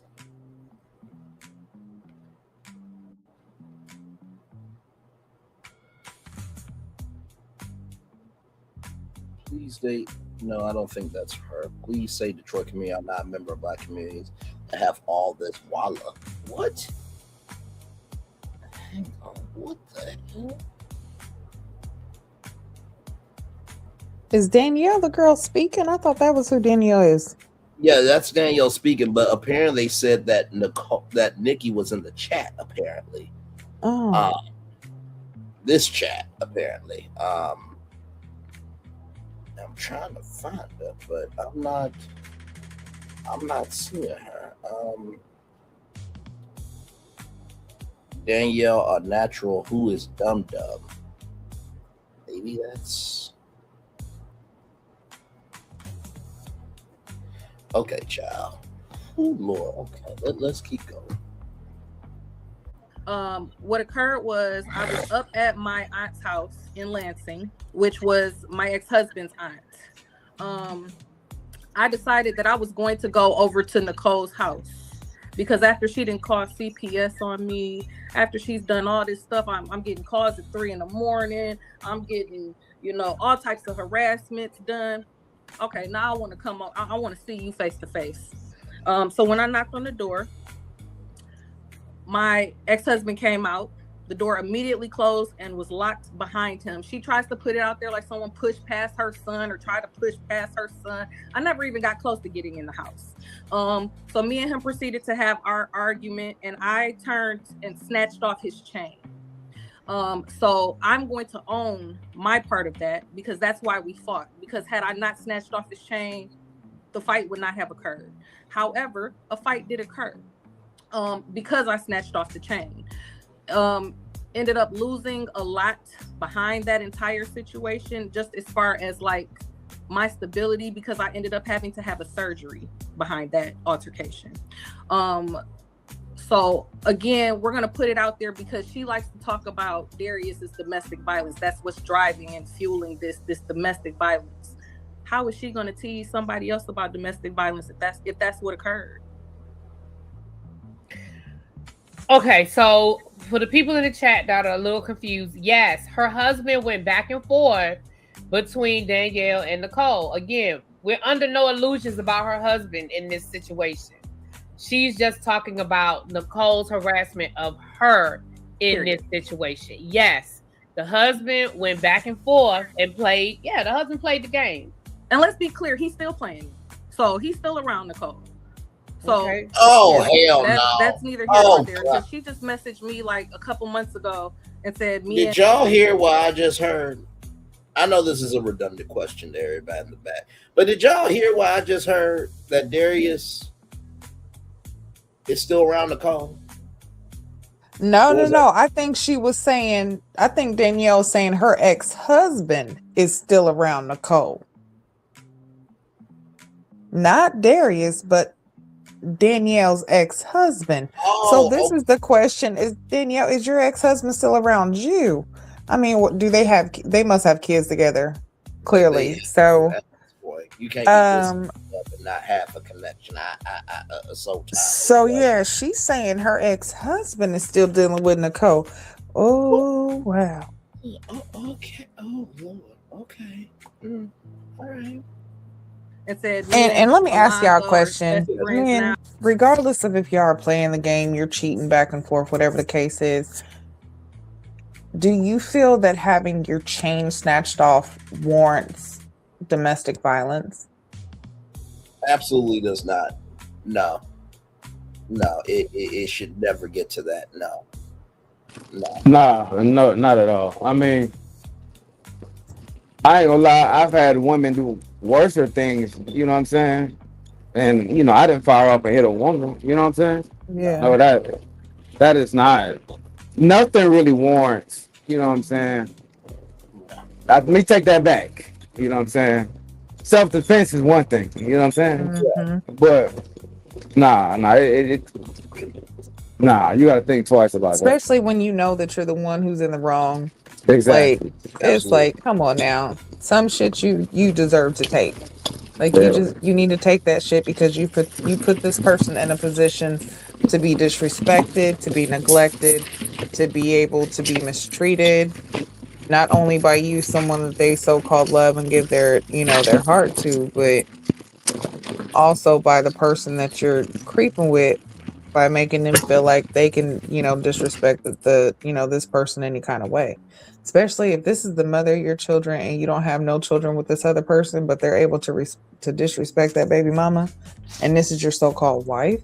Yeah, that's crucial. Yeah. That's crazy. No, and this is the thing too, right? I feel like at some point in time you have to be bigger, and this is what I do. I'm sorry. There are plenty of people that don't have a mama, nor a daddy, nor a brother, nor a sister, but they are way better people than the people that got a damn support system. Let me say that 2 more times. There are people who ain't got nobody. That's a way damn better person than people who got the support system. Or some people that ain't got nobody. That's a way damn better person than people who got the support system. Because at some point in time, right, if you don't have the coping skills, I would respect you more to just say that shit rather than you just doing anything because you can't communicate. There is no point in me. Hang on, I'm gonna need you, brother. There is no point in me losing my mind, my mind, my soul, and everything in between, my faculties, just because I'm upset. Because now my responsibility, my energy tank for responsibilities. Oh, guess what? Now I just went to premium with being married. That's a different type of gas that you consume soulfully, right? So if I am taking in a different gas, follow me here with the car analogy, everybody. If I'm taking in a different gas, then I have to give a fuck about my maintenance of myself. And so if I just drive myself on the pedal anytime I get heated, guess what? I'm a broken ass car. And so if you a broken ass car and your wife is a broken ass car because y'all can't communicate, then what does that do? Now you got the children in a wreck. If you ain't got no children, now both of y'all in a fucking wreck. So no, you don't have the right to wreck yourself just because you've never been in a stable situation, just because you never had a stable childhood and you haven't had a stable adulthood. And that's not to say that there aren't resources out there, but before you can ask for a resource, you have to be a resource to your fucking damn self first. Okay, I just had to get that out. I am so sorry, y'all.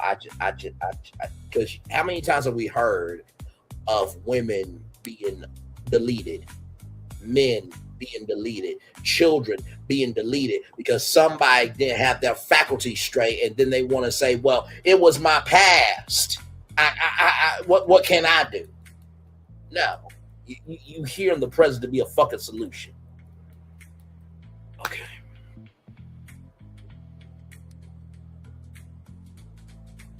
Y'all go ahead and speak. I just had to get that out. No, and then something that just came to me, just like with Nicole saying the word nigga and using that multiple times and shit like that, and then I guess her making the comment of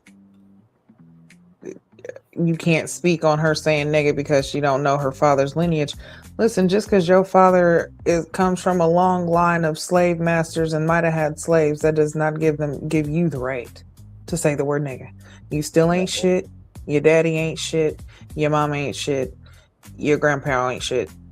Your uncles ain't shit. All of y'all that say nigga and use that shit and think that it's cool and it's cute and it's okay, you ain't shit. Period. Another thing, why even bring that up?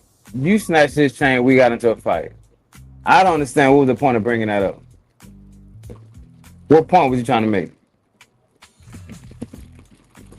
I guess she was bringing that up because Nicole is saying that, well, from what this message says was something about her getting abused or getting hit by her ex-husband. So she was clarifying the situation of what had happened for them to get into it. Correct. And also was saying that I guess Nicole was trying to say, I guess, that Danielle pushed past her son to get into the house when the altercation happened. So she's also trying to clarify that as well before Nicole tries to, say some other shit. Right. And I hope what I said made sense. I mean, I don't know if at least that's what I gathered. Did y'all hear that or not? I think that was right on point. Like I said, y'all understood why I said it was a long tangent, but sincerely, we have lost too many people over people not being a solution. It frustrates me. Absolutely right. Yeah. It saddens me that I can't do nothing about it because I can only be responsible for that mean that we can't say something about. So I hope what I said it gets to a point.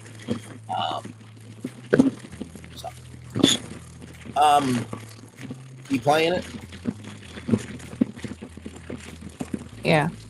Okay. Can you mute your mic real quick? Best friends now. When I sent her a snitching of the PTO, she's like, "Oh, he just did that because he was mad." I don't care why he did it.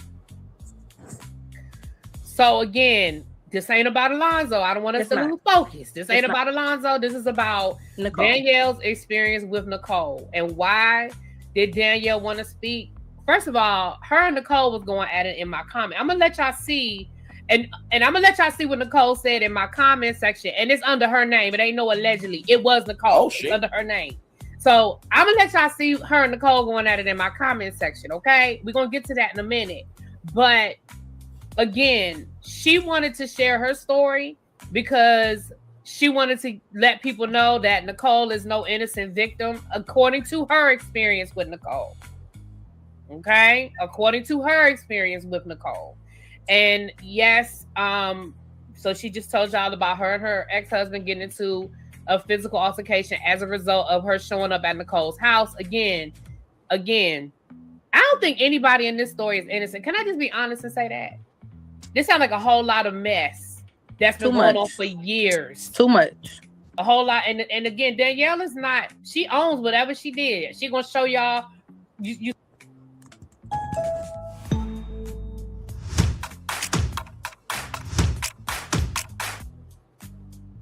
why, like I said, the reason why I'm giving the platform is because if people gonna tell their story. If somebody has a story to tell, I'm giving them the platform. So we're going through the receipts, and that's what it is. Okay. And again, I just don't think there are any victims in this story. I don't think Nicole's a victim. I honestly don't think Darius is a victim. Now I want to hear his side of the story. But I just think adults did adult anyway. Adults make choices. There you go. Adults make choices. Mm-hmm. Adults make choices.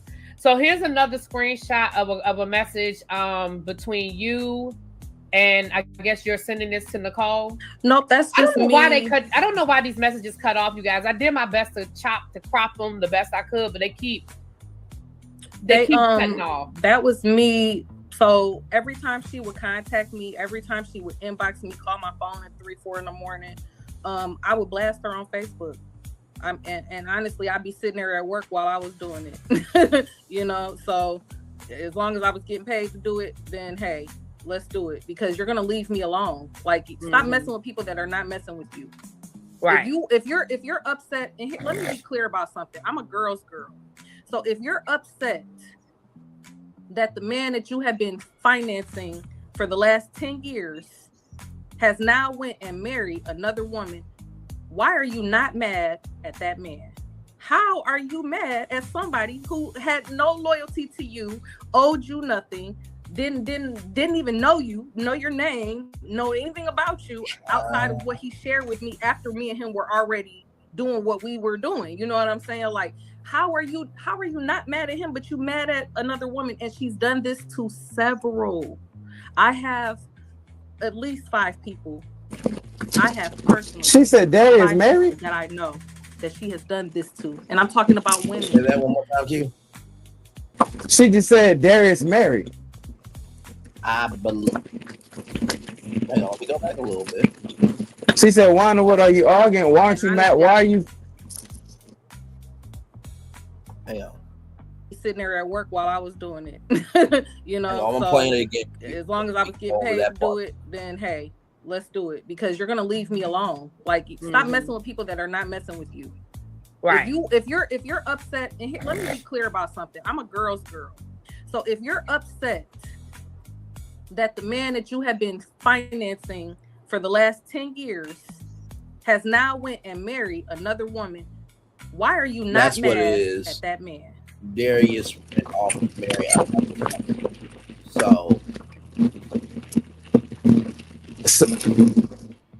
So Darius married now is the question.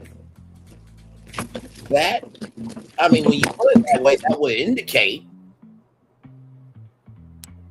that Darius would be married. But then he said that his longest relationship has been 11 years and he's never been married. Okay, and then again, in this question, I'm wondering if she talking about her ex-husband again. Like, so was she financing her ex-husband all that time, but then he went and married, Danielle. So Nicole was financing him or whatever, and then he went and married Danielle. Is that what she's saying? Like, I'm confused a little bit. She was saying she financed somebody for 10 years, right? So right. Darius was in a long relationship for like 10, 11 years, right? Yes. Now, for that person to go off and marry somebody else, the person she been financing, supposedly to her, she been financing Darius and his business for that long. Because when it come down to it, old girl said, who did she know? She said she knew Darius for over a year, right? Mm-hmm. And I feel like she was saying Darius, the girl that's talking, knew Darius for like a year now. So she been to the other guy for 20-something years. So how could she be financing my man for back in the day? I think she really talking about Darius.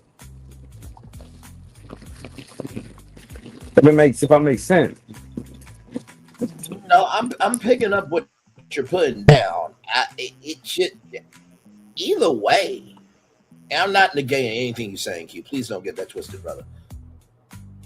Even with that, I think this is the most confused I have ever been in a season of Ready to Love, because we started off with Nicole and just Rhonda, right?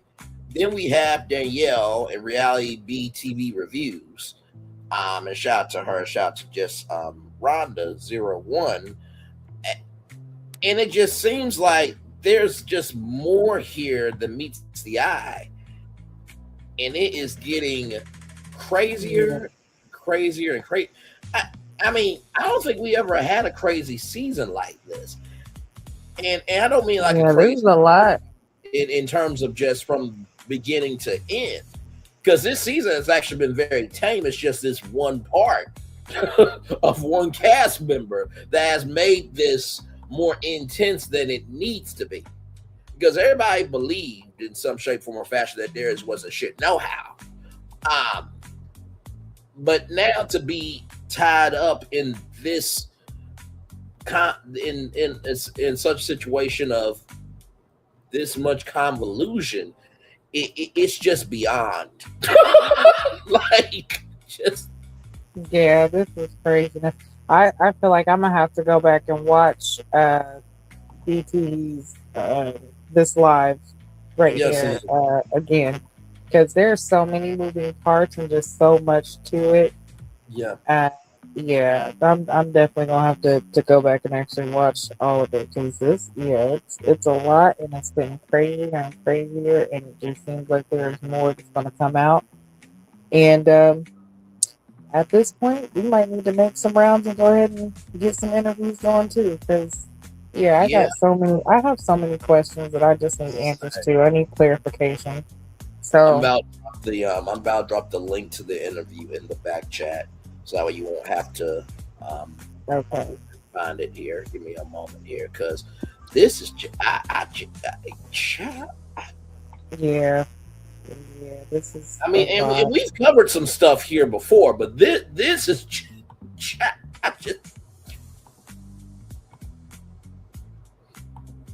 okay. There's the interview. GG and Q. If you guys want it right there, just copy that and send it to yourselves on IG. This chat. I don't know what to say. I sincerely do not, because it's like we went from that one interview, right, and everybody feeling for Nicole, and then it's like this version of Medusa just rolls up out the ground, and it mentally it is so perplexing to me that this is where we are, and I'm just wondering how long this is going to go, because this is just episode 8, and Ray Love usually has 10 episodes, y'all. I mean, but there's no way they can wrap this up this quickly, because we're getting to the vacation next week. But if we think about it, they kind of do this. So we're down to our last 6 ladies, 6 guys. So we get rid of 2 guys next week. Get rid of 2 girls after that. That'll leave us with 4 couples making a decision, or 4 people making a decision by the following week. So they know what they're doing. We're getting close to the end.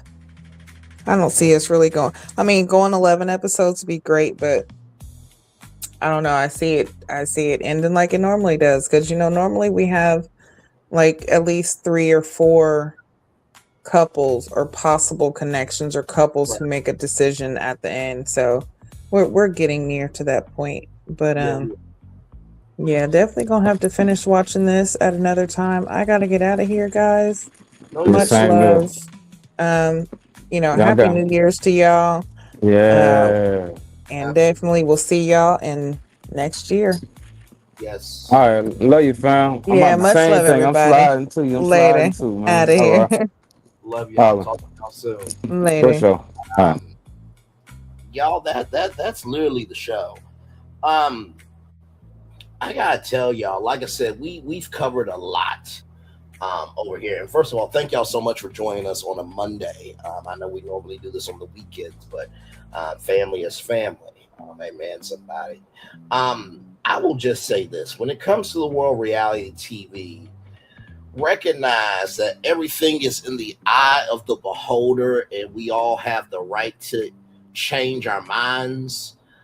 But in that same token of we having the right to change our minds is up to the people that are on TV to come to us in a stable mindset with what they're presenting. I just I'm truly flabbergasted by the energy of where we are. Child, this this is just too much. But hey, we'll be here for it. Like I said, the reason why y'all didn't get no Potomac review because there was no Potomac.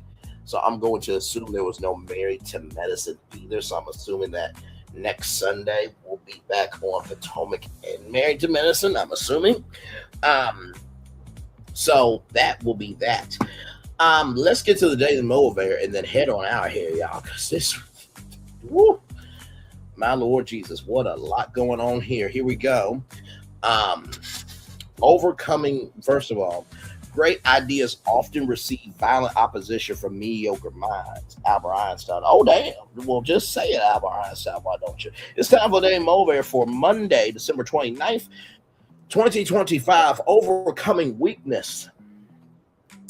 It's not pleasant to experience your weakness, yet you must do so in order to grow stronger. Building muscle mass, right, requires sore muscles. Learning new material requires admitting and embracing what you don't already know. By accepting a particular weakness, you position yourself to transcend it. Living with the reality of that weakness gives you a visceral understanding of how to overcome it. Appreciate weakness for the opportunity it presents. Make use of your strengths to improve in the areas where you are weak. In overcoming weakness, you not only eliminate the weakness by replacing it with strength, you also make your other strengths more useful. Rather than allowing weakness to hold you back, recognize it and lean into it. Then you can transform it into added strength. Well, I can tell you this: when it comes to overcoming weaknesses, definitely understand that a weakness is only a negative if you allow it to be that, right? I think everybody is weak in something, including myself, right? But that doesn't mean that we are weak as a person. I think we get that twisted, that just because somebody has a weakness means that they're weak as a person. No, everybody is flawed in some shape, form, or fashion. That's the first thing I would say to y'all. The second thing I would say, y'all, is appreciate weakness for the opportunity it represents. Some people feel like that there's nothing that they can learn. And when you have that mindset, you're basically done. My dad's always said, the day you stop learning is the day that you're done. And so the reason why some people become legends and some people say, heroes is because heroes do what the people want them to do. Legends do what needs to be done, regardless if people like the outcome or not, right? So that's the second thing I'll tell you. Then finally, the third thing I'll tell you is recognize it and lean into it. And you can recognize it, but there's a process of leaning into your weakness, right? There's levels to this thing. So if you're weak at working out, learn what weight you should start with. Lean into that weight, then lean into another weight, then lean into another weight. You leaning into that weakness becoming a strength is not you being weak. That is you being sensible. That is you being understanding. That is you being responsible for how you move as an individual. Y'all, that's all we got for y'all. Listen, I need a mental break after all that. And with that being said, everybody, it's time for the best outro on YouTube. Know what you do and do what you know. Never say one born special, because you are always one of us. And trust, you may not be where you want to be, but by the end of it, you'll be where you need to be. Do what you've been chosen to do. Wise worth to call yourself is nothing to be chosen. One love, much love, all love. We have spent time with you. You have spent time with us. And hopefully, time together, rise will be great together. And always remember, we're doing radio, television, YouTube, live life, or just recognizing that, maybe, just maybe, it's best for you to understand that the energy you give, there are consequences for how you move. Make sure the replay is not just for if you watch it, not just for if you listen to it, but if you want to experience it again. We love you. We value. We embrace you all. Always remember, receive love, God give it. Receive love, God give it. Receive love, God give it. Whatever obstacles you overcome, where success you have achieved upon this particular day. We are extremely proud of you, but no one else is proud of you. Be proud of your damn self. And finally, y'all, listen. This is far from over. So whatever else comes out about this, just know it's supposed to come out. And just recognize when you're on reality TV, you are giving up a huge part of you. Okay?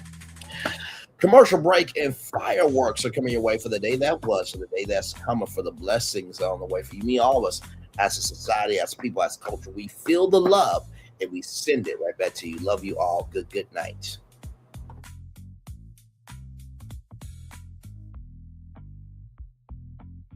I thought I should tell you they've been talking about you. Yeah, they've been talking about you. They've been talking about the fact that they've done everything they could to stop you and everything they could to block you, but you still win. They've been talking about the fact that they have undermined your success and they have tried to sabotage your seasons, but you keep winning. They've been talking about the fact that even though they don't like each other, they get together to try to kill you, but you keep winning. They've been talking about the fact that you were voted least likely to succeed, but like cream, you keep rising to the top. They've been talking about how they tried to burn your world down, but like the phoenix, you rose from the ashes. They've been talking about you. And you know what they say? Oh, she's just lucky. He's just lucky. But no, you ain't lucky. You're anointed. You got something on you. You got favor on you. You got power on you. You were born to win. Now they can call it luck, but it's grace. They can call it luck, but it's favor. But whatever they call it, it doesn't matter, because you know what God calls you? Do you know what God calls you? A winner. I thought I should tell you they've been talking about you. Yeah, they've been talking about you. They've been talking about the fact that they've done everything they could to stop you and everything they could to block you, but you still win. They've been talking about the fact that they have undermined your success and they have tried to sabotage your seasons, but you keep winning. They've been talking about the fact that even though they don't like each other, they get together to try to kill you, but you keep winning. They've been talking about the fact that you were voted least likely to succeed, but like cream, you keep rising to the top. They've been talking about how they tried to burn your world down, but like the phoenix, you rose from the ashes. They've been talking about you. And you know what they say? Oh, she's just lucky. He's just lucky. But no, you ain't lucky. You're anointed. You got something on you. You got favor on you. You got power on you. You were born to win. Now they can call it luck, but it's grace. They can call it luck, but it's favor. But whatever they call it, it doesn't matter, because you know what God calls you? Do you know what God calls you? A winner.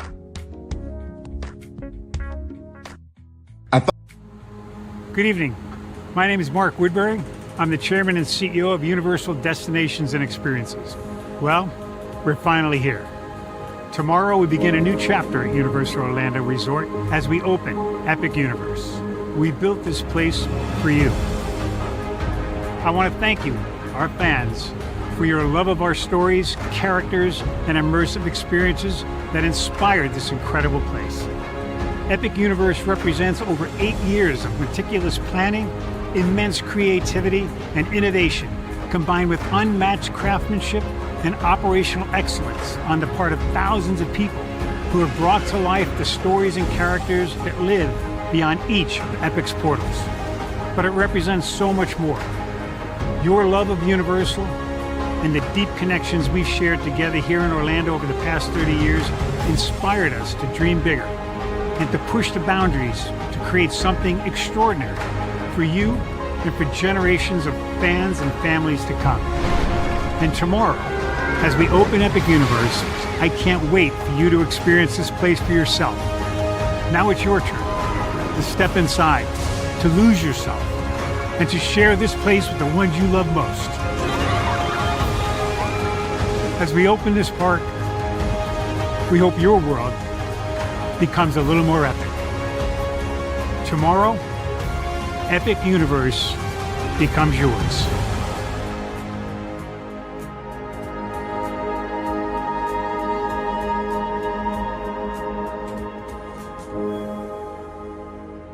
Are video games getting too expensive? This episode, we want to find some common ground because the CEOs want to raise the price even more. Not with these broken ass games. $5 million. That's how much San Andreas costs to make. Is it their fault for selling or our fault for buying? Corporations claim all this stuff. Devs say otherwise. Sports gamers, cozy gamers, whatever you call the people who play Power Wash Simulator. I think it stings a little bit more because I'm spending my actual money and my mom is not. Imagine they get rid of all movie theaters and then charge you the same price to watch the same movie at home. That's like every streaming service. It doesn't have to be the longest of games, but am I having fun with it? This is Lex. I'm Ronell. Let's get right into it.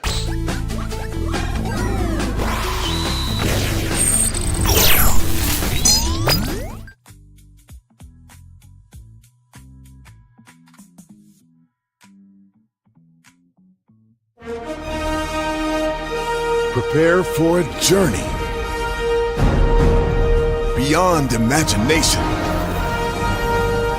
beyond belief, beyond anything you've experienced before.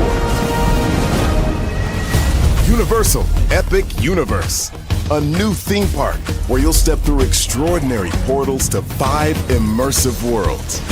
Prepare for a cosmic voyage of discovery, an isle of fire-breathing excitement, a shadowy world of monsters and mystery, new wonders in the wizarding world, and a new way to play. Plus the splendor of a magnificent resort hotel overlooking the park. It's all new excitement at Universal Orlando Resort. A week's worth of vacation thrills with 4 amazing theme parks, a variety of spectacular themed hotels, and incredible dining and entertainment. It's all at Universal Orlando Resort, where you'll find new adventures every day. Explore the astonishing worlds of Universal Epic Universe at Universal Orlando Resort. Because here's the thing, a good streamer can find other content. Because here's the thing, a good streamer can find other content. Because here's the thing, a good streamer can find other content. Because here's the thing, a good streamer can find other content. Child Redman over there doing his thing, minding his GD business, staying out of trouble, trying to get the folks some positive stuff to talk about. Besides lying all the damn time. Child Redman over there doing his thing, minding his GD business, staying out of trouble, trying to get the folks some positive stuff to talk about. Besides lying all the damn time. Child Redman over there doing his thing, minding his GD business, staying out of trouble, trying to get the folks some positive stuff to talk about. Besides lying all the damn time. Child Redman over there doing his thing, minding his GD business, staying out of trouble, trying to get the folks some positive stuff to talk about. Besides lying all the damn time. Child Redman over there doing his thing, minding his GD business, staying out of trouble, trying to get the folks some positive stuff to talk about. Besides lying all the damn time.